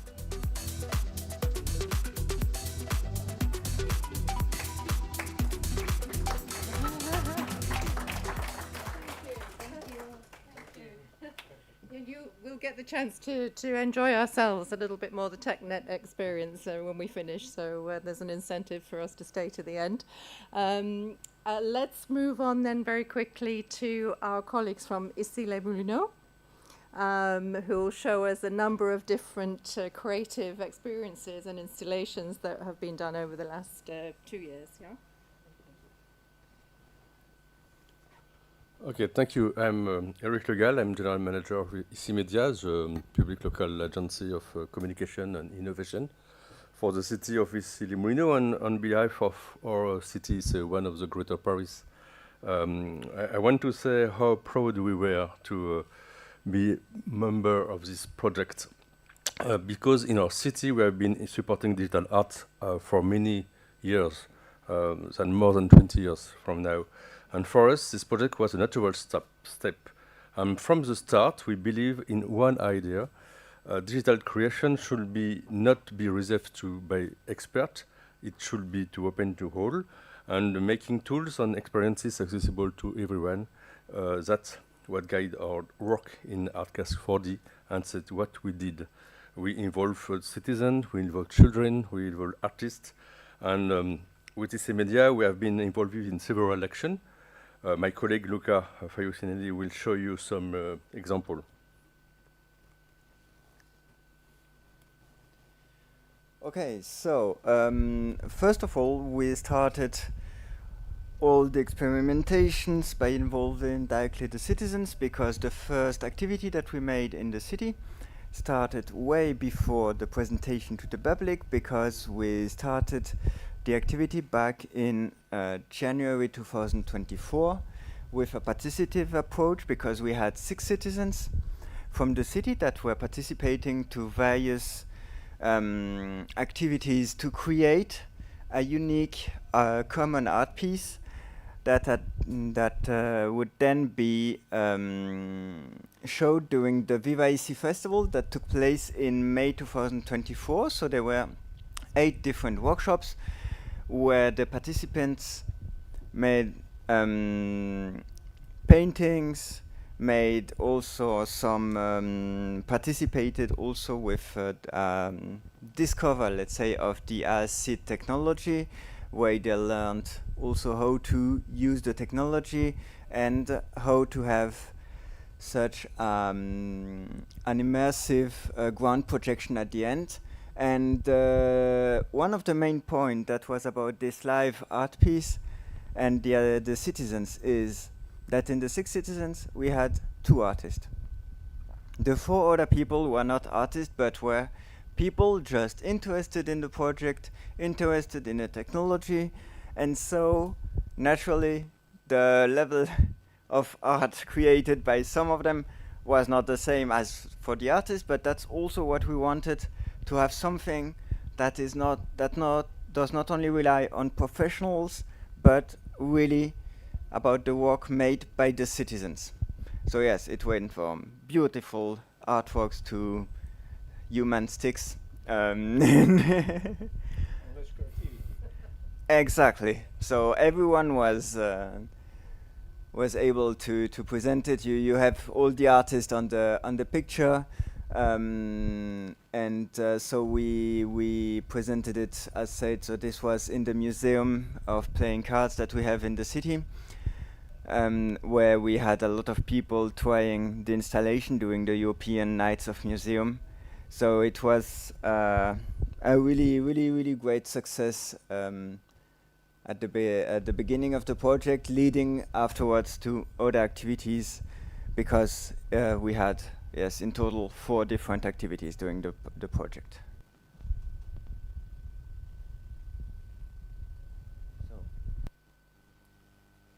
Okay, yeah, this one. I would like to highlight this one because for us it's a special event for Issy on Hounslow, or Twin City in UK, and for us it was a very collaborative work between 2 artists, one from UK and one from France. And it was installed in a public space just in front of the City Hall for 2 weeks. Yes, you can see the. Hello, the welcome to the Mirror Cities Launch event. Let's open the project. C'est avec un grand plaisir que nous inaugurons ce soir, aux côtés de nos amis de Hounslow. Hello Hounslow, ici, une œuvre conçue par 2 artistes, anglais et français. It is French, dans le cadre so du but projet I can explain. Artcast4D. C'est une œuvre connectée, interactive et numérique pour créer la rencontre entre les Anglais et les Français. Ils voient la même chose et ils interagissent. Et donc dans l'idée, c'est même que les ombres, les silhouettes, quand elles vont se superposer, ça crée des effets visuels. C'est sympathique ce lien entre ici et Hounslow. C'est une autre manière d'échanger avec cette ville jumelle et c'est à travers l'art. Donc se dire qu'on échange de manière différente, comme ici aime bien innover, c'est la preuve en images. Pour moi, cette exposition aujourd'hui illustre le fait que dans notre monde en constante évolution et toujours connecté, la communication doit aller de pair avec la collaboration. Nous sommes fiers d'être jumelés avec Issy-les-Moulineaux depuis plus de 40 ans et je peux affirmer que nous entretenons une amitié fructueuse et durable. Le but profond du projet Artcast européen, c'est de rendre open source ce fameux logiciel qu'on est en train d'utiliser. Et donc ce logiciel va permettre aux artistes de se l'approprier et d'en faire des œuvres interactives. Malgré la technique, ça me semble naturel puisqu'on prend des gens qui restent anonymes, c'est que leur silhouette et les ombres de l'effet miroir des passants, c'est assez sympa, quoi. L'œuvre va fonctionner forcément la nuit, donc ce sera à partir du coucher du soleil jusqu'à 23h, pendant une durée d'une vingtaine de jours jusqu'au 4 avril. So, have you seen the artwork react to the movement of people passing by? It was funny, it was poetic, it was surprising for a lot of people. And more on that, it symbolized the connection between our two twin cities, of course, Hounslow and City, through a virtual dialogue. And this creation was made possible thanks to the collaboration between Issy Media and Watermans.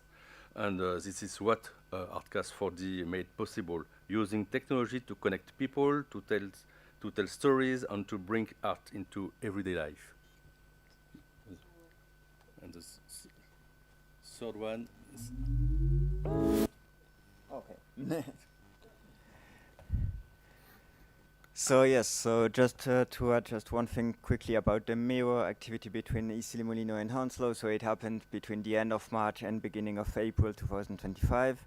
And you know, so each year we have in Issy-les-Moulineaux this Viva Issy festival that is actually linked to the Viva Technology festival that happens every year in Paris, right at the gates of Issy-les-Moulineaux. So there is a strong link between the both of them. And so we wanted every year to have something with the project. So back in 2023, we had made a first presentation with a first test of the technology. In 2024, we had the first pilot, and in 2025, we had the third pilot of Issy-les-Moulineaux. That is Cartomaton.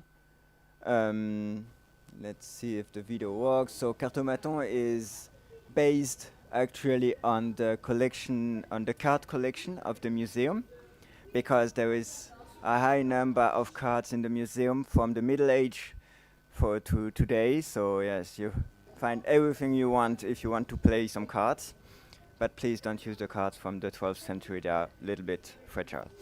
And the goal was for people who attended the exhibition to create their own card based on the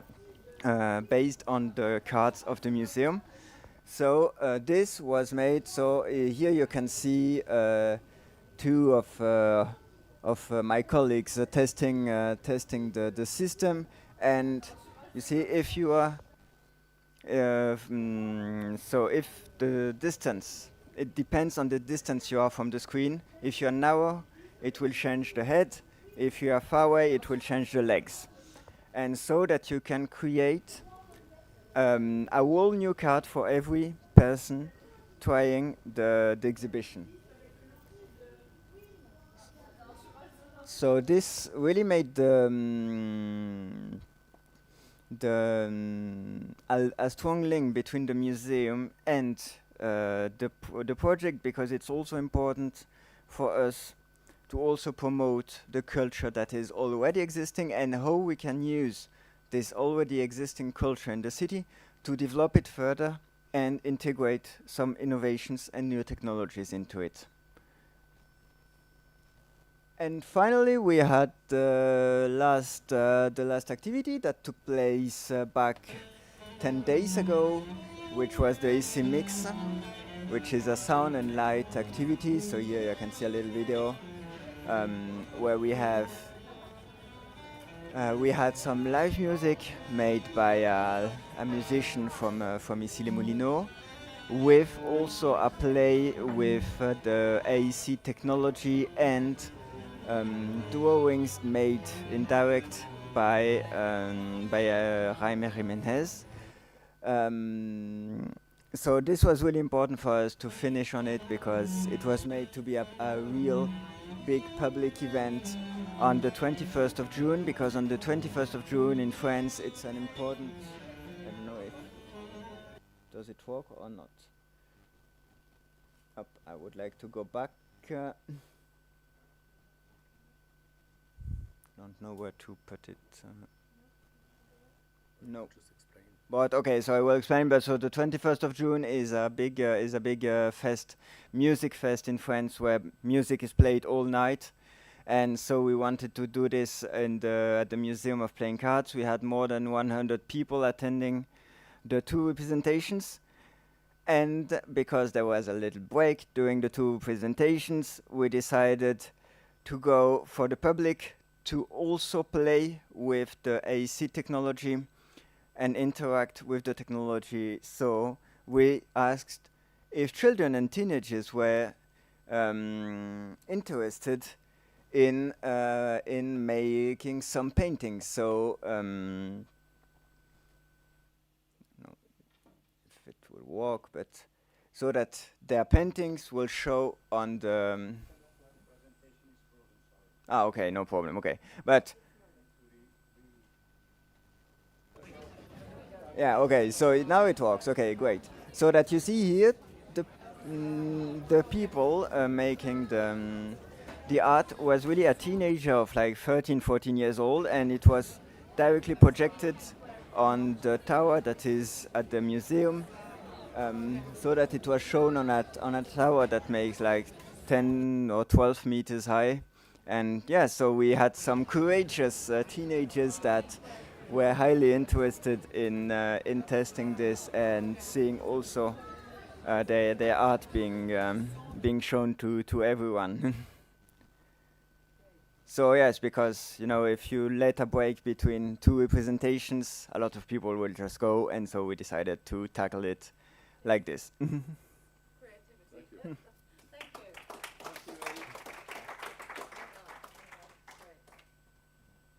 So we're racing through all the examples now, but from France we're moving to the UK, to Waterman's Art Centre, who also had a number of different pilots, mini pilots within the overall pilot and installation. So if I introduce Clea Krajewska, who's going to explain what they did, but also we have Tendai Vine, one of the artists who was very prominent in some of the first pilots, and I'll let the two of them take it away. Thank you, Natalie. So yes, I'm Clea Krajewska, Head of New Media Arts at Waterman's. Waterman's is an art centre in West London. We have two particularities. One is that the new media arts or digital arts have a great place in our program, and the other one that we are very much community-centered. Where we are located, around us there are many communities, South Asian, Polish and others, and we also have an outdoor space where we program activities especially dedicated for the communities. So And when I say digital art, of course we could discuss, all of us here, what digital art is or isn't. Our approach is that it is art that critically challenges technology and the implication on the technology on the society. So our role in this project, Artcast4D project, was to commission 5 pilots. The first pilot that we commissioned is the project of Tendai Vine. I just introduced it very shortly before giving you the floor. So, okay, oh yeah, it's happening. This first pilot was an exhibition in our exhibition gallery, in our venue, last year, in March and April 2024. Tendai Vine explored the subject of gutta perca or gutta percha. I still don't know how we were supposed to pronounce it correctly in English, but this material, that is a natural material that is used in fabrication of telecommunications cables. So it's very much all about human intervention in the natural resources, in connection to technology. And that's why also the use of this technology, AAA seed, and the interaction between human and the exhibition was making sense to us in that case, because it was like the metaphor of the human intervention to the natural world. So we had a very nice event. We had an exhibition running for a couple of weeks, and we had also a discussion and a roundtable about this subject. And also, as a continuation of this project, we invited Tendai to the next project, which is the one that my colleagues, partners from Issy-les-Moulineaux already presented. It was a part of this connected project between, maybe we don't need the sound. The sound, actually we invited a DJ for the launch of this project, so the sound is not connected to the 10 days work, but it's more of a sound for the launch of the project. So this is the Mirror Cities into the Earth. So as Eric and Lucas said before, we had simultaneously in two cities, twin cities, because Issy-les-Moulineaux and Hounslow are twin cities. Simultaneously, we had 2 projects, two screens in the city center, on the main square, interactive, where on one screen in Issy-les-Moulineaux there was the artwork of Jaime Jimenez, and at Hounslow of Tendai Vine, and the passers-by were interacting with, as a shadow silhouettes, with what was happening on the screen, and it ran for a couple of weeks as well as an interactive piece in both cities. But before I will present you other 3 pilots that we commissioned, maybe Tendai, you could say a little bit more about your experience with us. Thanks, Cleo. Hi, my name's Tendai. It was really interesting to work with this software and with Watermans on this project. So I'm really interested in the kind of material cultures and the kind of materiality of digital infrastructures. So particularly interested in things like subsea cables, data centers, pylons, all of these kind of parts of the digital infrastructure that support and create these virtual environments. So it was really interesting for me to work with the gutta percha tree, or the gutta perca. I also don't quite know the pronunciation. Because, again, thinking of this as a natural material that comes from this tree that once coated subsea cables, which then kind of gave birth to the internet. So I find it really interesting to think about something as kind of ephemeral and as sci-fi as the internet, actually coming from the kind of natural resources of the earth, which is really nice. And I think this project particularly was really interesting because it was based in Bell Square in Hounslow. And I went there to do quite a few site visits, and obviously I'm really interested in this kind of research, but going to the square was fascinating because it's kind of populated daily by a group of people who are just there all the time. And I was thinking, I don't think they're going to be interested in this at all. I don't know how to engage them with this research. So the piece more became about kind of creating this oasis. So it was all about trying to create this quite luscious, quite almost superficial, but really engaging kind of natural landscape in Bell Square. So the video was actually a 3D map of Bell Square that was built in Rhino and then exported as a kind of rendered video from Enscape. And I was supported by a friend of mine who helped me put that together. But then it was put into the AAA Seed software, and I've kind of built, again, bit parts and fragments of the actual square in the software. So I was really, really particularly interested with the ability of AAA Seed to kind of manipulate and distort video work, which I thought was really interesting, but then also that you can create your own environment in it. So these are kind of fragments of the square itself, and then the kind of shadows of the people from France, but also from London being in the space kind of brought it together. So I was just really interested in this play between something that is actually real, but something that's virtual, and something that's kind of not real and sort of imaginary as well. So it's been a really interesting learning journey to try and work with AAA Seed. I wouldn't call myself very, very advanced in terms of how we were talking about it, but I do use quite a range of softwares, so this is a learning curve, and I'm looking forward to seeing how it can kind of grow and develop, and particularly how it's been used in the different pilots and applied to different people's practices. So yeah, that's me. Thank you. Thanks. Thank you very much, Tendai, and thank you for coming to Brussels to share with us about your experience.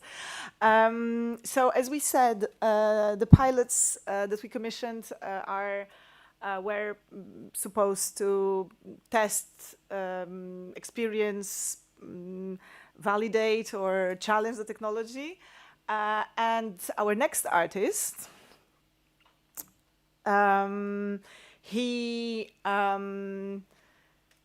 before he speaks himself, because this is the interview that we are going to play, he took a different route. He focused himself on the code itself, because it's a Polish artist that we collaborated together. We are still collaborating a lot in the WRO Art Center and WRO Media Art Biennale in Poland, and he is someone who writes his own softwares for his own digital and interactive pieces. And when we invited him to the project, he was very much interested in the code that AAA Seed used. So he, let's say, used the AAA Seed on a different level. And maybe we could play the second video just to show you what it was. So it was a maze, a labyrinth. Maybe this one we could play without sound, so I can explain. So it's a labyrinth, it's a maze that was very much inspired by old school snake games and different influences. Also mythology because of the labyrinth, but mainly the artist himself was saying that he was very much inspired by the collapse of the wave function in quantum mechanics. So the idea is that there are two players facing each other, and they are trying to go through the maze, and that there is no way back because it's constantly changing in the back. It's really difficult to explain like this. It's a pity that we can't experience it right now. I think there is a link that we could play it online. So maybe if you're interested, I can try to share it with you. But it really, really worked in terms of interaction with the audience. We've shown it twice, actually, once in the University of Richmond and the second one in the University of Greenwich. Here we can see the students in Greenwich interacting with it and playing with it. And maybe we can play the second video when the artists explain the project. It's very short. To invite you to an exhibition titled AAA Maze. The exhibition opens on Tuesday at the Gallery Project Space of the University of Greenwich in London. And the exhibition you will see some interactive works.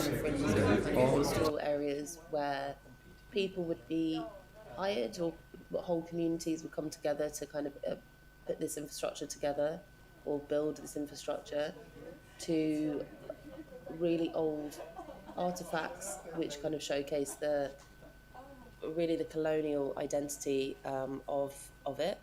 There was one book I came across which was the diary of one of the generals in the British Army who was sent across the world, and he was sent kind of across various countries, ending up in India trying to barter essentially for land so that the British Empire could put their cables in. So really interesting, quite complex history of it, and I'm really interested in that sort of colonial identity, just in terms of the kind of reach of power and the kind of reach of control that kind of happened. But I came across this kind of like searching of the archives, came across the Gattacaca tree, where I found out that this tree, which is indigenous to the Malay Peninsula, and particularly this one specific type. By the screen.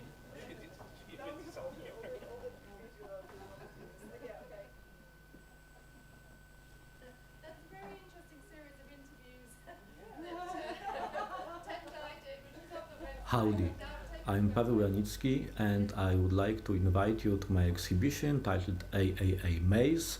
The exhibition opens on Tuesday at Gallery Project Space of the University of Greenwich in London. At the exhibition you will see some interactive works. They all explore nature and meanings of the labyrinths. Labyrinths or mazes are primordial cultural concepts that have been with humanity basically from its beginnings. They accompany us throughout history. They are the root of logical thinking, but they also refer to our dark interiors. Mazes are a great intellectual and artistic tool, a model of ourselves and our universe. For someone like me, for artists working in the domain of media arts and new technologies, mazes or labyrinths are very important because they allow me to connect what I do with the history of art and the history of culture, but they also allow me to tell something about modernity, because we are lost in the labyrinths, perhaps with no exits. And surprisingly, with new technologies, it is possible to revisit the labyrinths and explore them deeper. My exhibition is a part of a bigger pan-European project to create new software for people experimenting with the aesthetic dimension of new technologies. The software is called AAA Seed or AAA Seed. It will soon be publicly and freely available. I have had the pleasure of experimenting with the early versions. AAA Seed is exceptional, very unique, definitely allows you to look at the technology in art in a different way. AAA Seed is itself a work of art created by artist Ma Berriet, and this is what sets it very apart from things not created by artists. Yeah, I think Paweł Pavel, I will tell him that there was an applause after his video. I think Pavel said a very important thing, that this software has been designed by an artist, which is completely a unique thing in this world of softwares. Howdy. I am Pavel Janicki, and I would like to invite you to so if you want to explore your dark side, I can send you the link to the maze after. I will try to find it for you.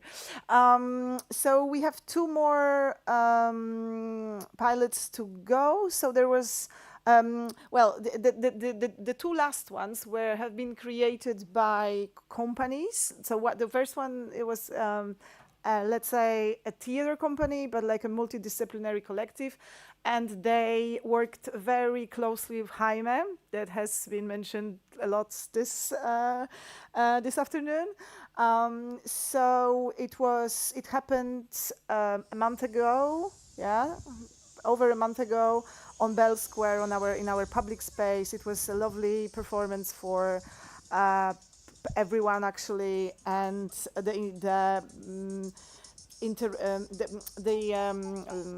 the interactive part, but the visual parts, let's say, had been created by with the help of AAA Seed. And I know that we are running very late, so I can just move on to the last pilot.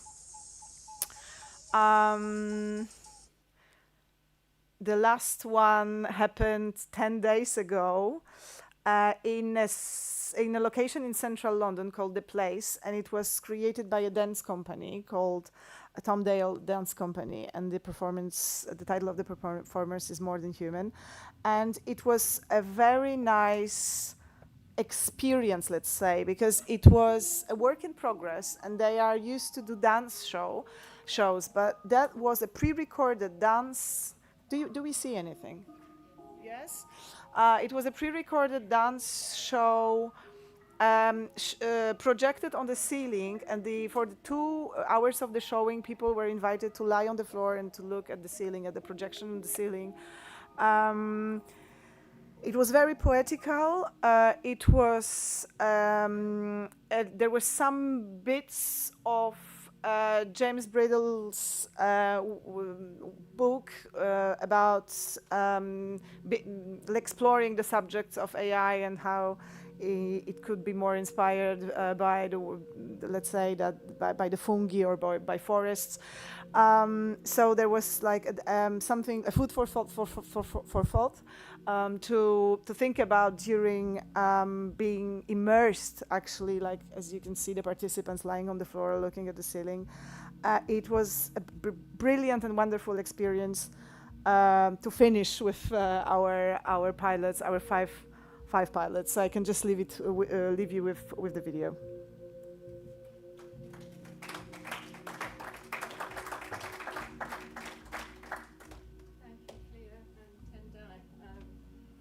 As you can see, there's so much that's being done and so much to try to show all in one go. I mean, it's quite a phenomenal task, but it's quite appropriate that you finish on that one with a mention of AI as well, because we're coming on to our Greek partners who did quite a bit of focus on using AI. So a nice way to finish off for the last pilot. Efthymis, I'm going to hand straight over to you. Thank you, Natalie, and hello from my side too. My name is Efthymis Chamilos. I'm a researcher, project manager in the Media Analysis Verification and Retrieval Group, which is part of the Information and Technologies Institute of CERT, and CERT is the Center for Research and Technology Hellas, which is one of the biggest research institutes in Greece. And I'm really pleased that today I will be able to present our work in the Artcast4D Athens pilot use case scenario, which was a bit different and not so artistic, I could say, like the previous pilot demonstration, but it is related with what we created is a contemporary museum-style exhibition, which was titled Artificial Superintelligence, Human Well-Being and the Decision-Making Dilemma. And of course, in the next slide, I will explain about this exhibition.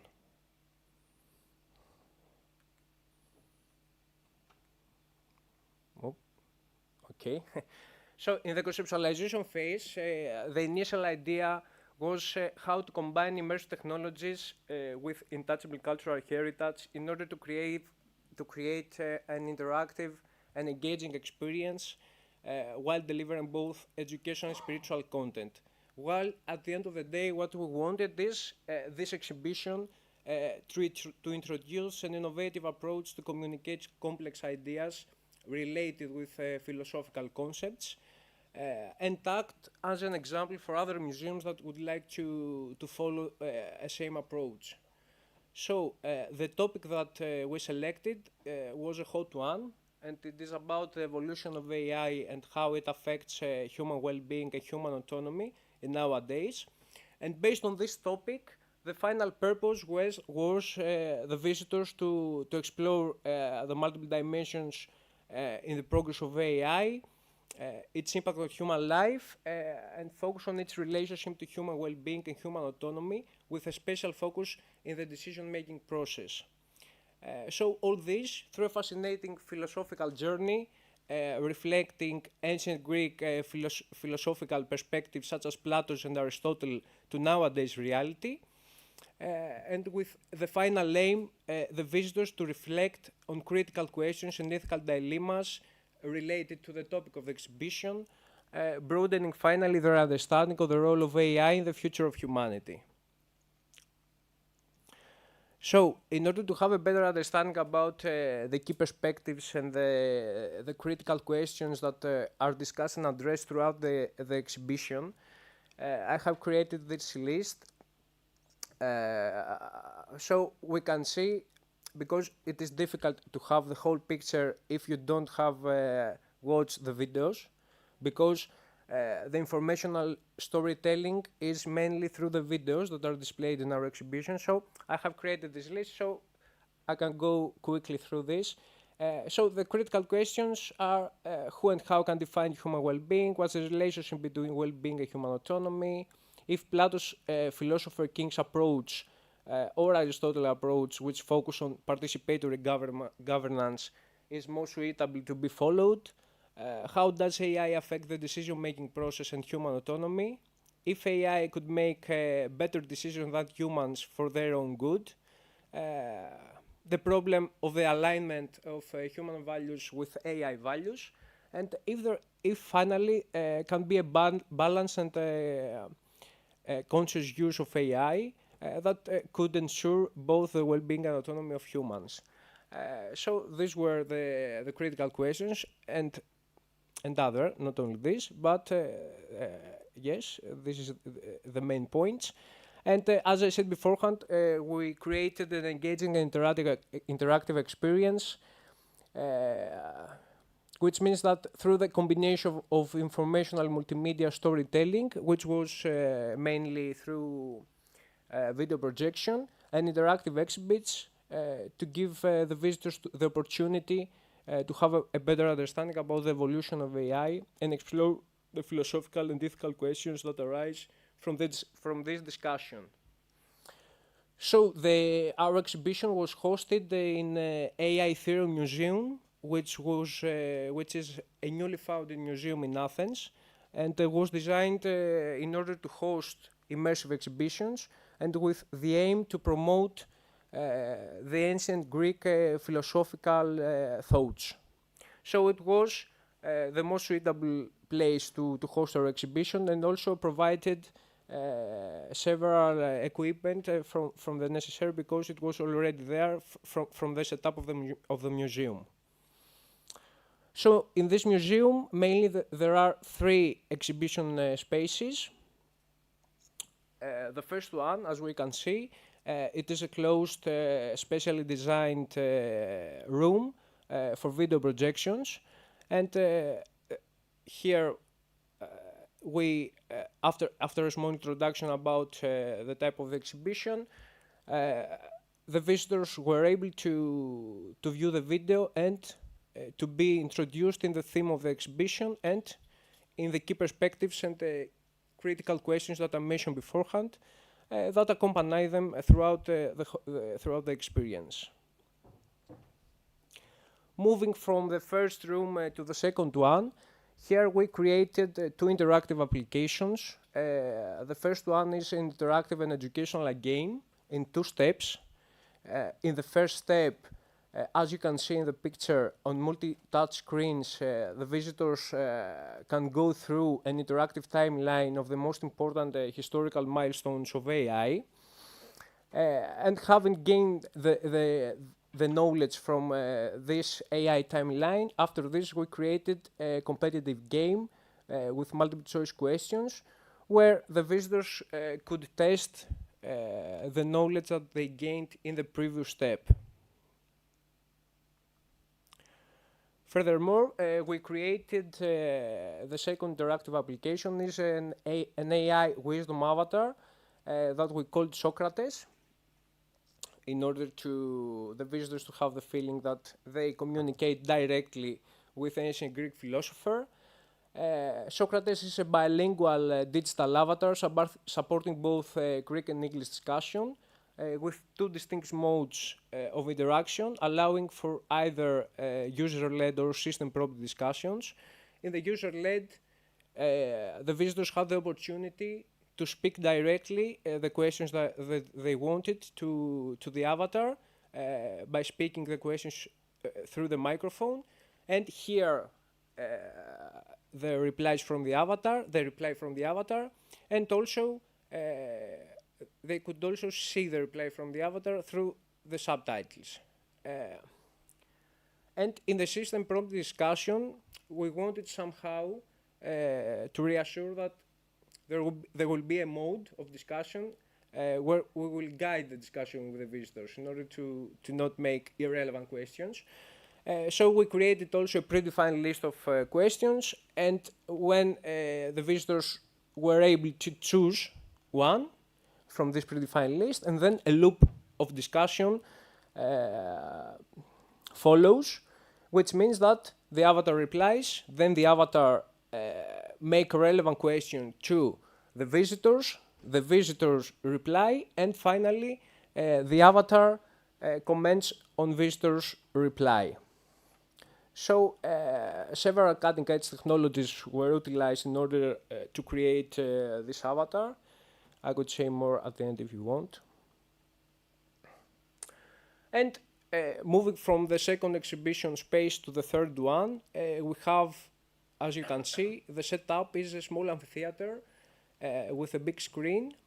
Here, initially, we have again another video display where the main issue is our future with AI superintelligence, which we could say is the next level of artificial intelligence.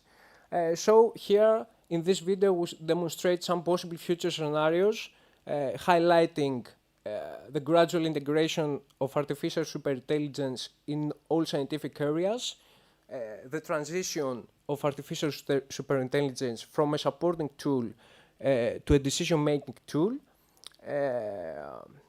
again the problem of alignment of AI values with human values, and of course the issue of the balance between the use and the control of AI. So after the video display,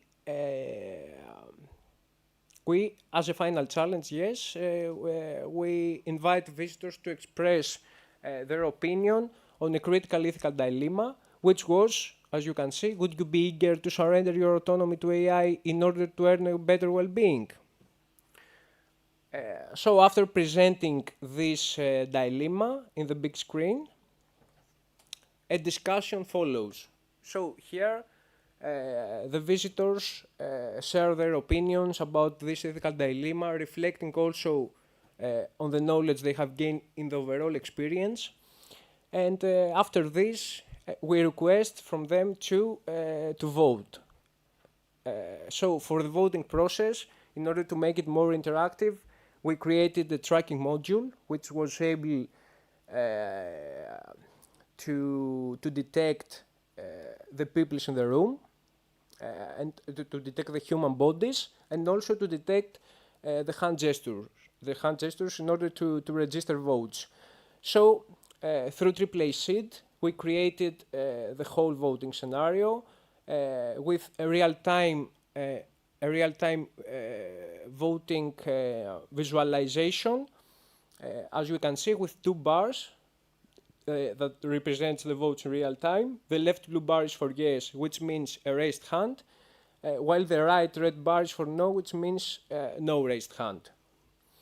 And in the middle, a digital eye, which observes the visitors and rotates towards a person with a raised hand in order to convey the feeling that AI is watching them while they discuss and while they are voting. So this was an overview of the Athens pilot, and I have added here also a video from the live, in order to have the live experience. Unfortunately, it was in Greek language, so we don't hear the real sound.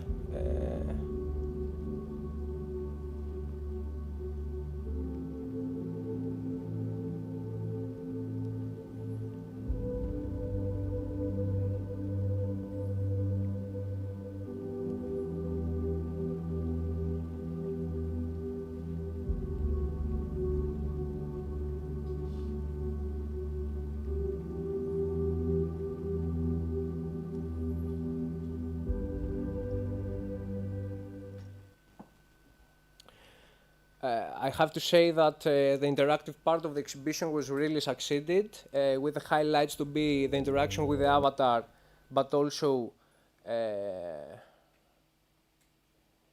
yes, okay, but also the interaction with the voting process. There was really positive feedback from the visitors for this. And before the end, just to mention that in order to make this result and make this exhibition in reality, a multidisciplinary team was necessary to collaborate. We had graphical designers, we had a technical team for the technical applications, me and Nico Saris as project supervisors, but also as curators of the exhibition. Theodoros Kaltsas, which is a professor of philosophy in University of Edinburgh, which was the content creator. And just to mention that we had 15 demonstrations of the exhibition with more than 300 visitors to participate, including mostly students, but also teachers, researchers, and citizens. Thank you for your attention. That's all from my side. Really impressive, really impressive. Thank you. Yeah, very curious to go and visit. Amazing that you managed to work with a new museum as well for that new installation. So we've just reached the end of our scheduled time, but we still have Alfredo to give us a final kind of look forward, let's say, beyond the project, very briefly, what comes next, what might people do to get involved, and Alfredo, I'll let you say the closing words. Once I go and check, we have drinks and snacks. Quite interesting. So, okay, few words. So, let's say the title disappeared. Okay, no, it's early adopters. So basically, what about this title? We are dealing with an open source application, so basically we are not selling software. It's not a product that you buy in your shop in a box and then you start using it. It follows a completely different approach as it was foreseen by Ma, by the creator of the original structure of this. And so we have to follow the rules of open source. That means that in order to succeed, we need to have a very solid base of users. We need to build up a community. So in order to let this product grow up, we updated, integrated, and have a successful future, we need to invest in this direction. That means basically that we launched this part of the project that is the early adopter program. That means there's opportunity to apply to this. There are some information in the folder here in order to register as a potential early adopter. it's very easy to access this specific part of the project.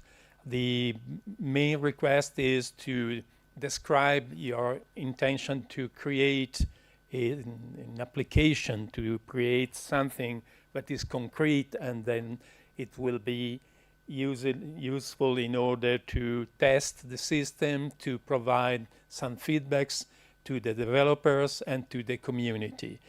This part was launched some, let's say, 1 month ago, more or less 1.5 months ago.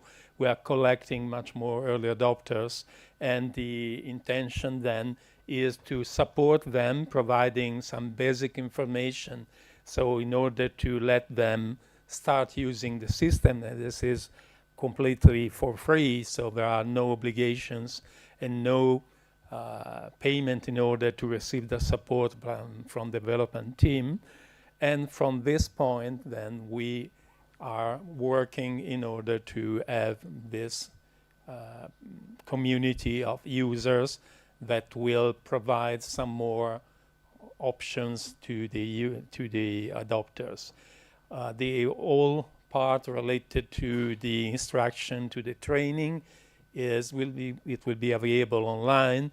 So there are a set of lectures that are quite interactive. So basically there's a connection, and this was our idea, to provide the support, the training for users to create a hybrid solution that is basically related to a report, to a booklet, but within this booklet there are quite a lot of links, both to slides that represent the actual interface of the system, and connected to each of the slides there's a video lecture that train users in order to, let's say, to achieve some specific goals, to set up the application, to use specific effects, and so on.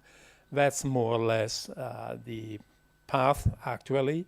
And about future development, I think major part of this is in charge to the users, as it happens in an open source community. As it was already mentioned before, there's a foundation that is connected to this project. And so there's the AAA Seed Foundation that merges all the Artcast outcomes. And that, I think, is all on my side. You already heard about some of the feedbacks from the early end users. Someone very enthusiastically said it's robust, it works, doesn't require too much hardware. And so I think this is very, very relevant, very important. And as well are very important the feedbacks from the early adopters. We would like to collect and share on social media and on the reports of the Artcast website. So thank you very much. I would like to thank all the participants. A special thank to all the project team, all the partners in this adventure. There's one lost in the last row of seats that was specifically important in order to measure the impact of our communication, our development. That is Christoph Klauser, sit there. Christoph, I'd like to give you the opportunity to unveil your activity. Again, so thanks to all the partners. It was a pleasure to work with you to coordinate this ambitious project.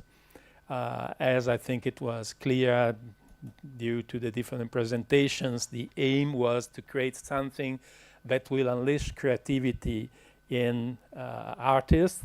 So something that is addressing a specific market, not something for big companies, for measures, but something that is usable for common creative people, or even the one as we saw during the first interview, that has the ability to develop software and so to contribute to the community outcomes. Thank you very much for coming for this evening. Thanks.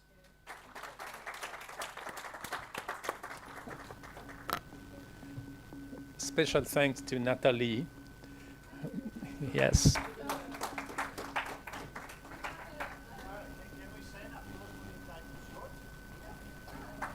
Yeah.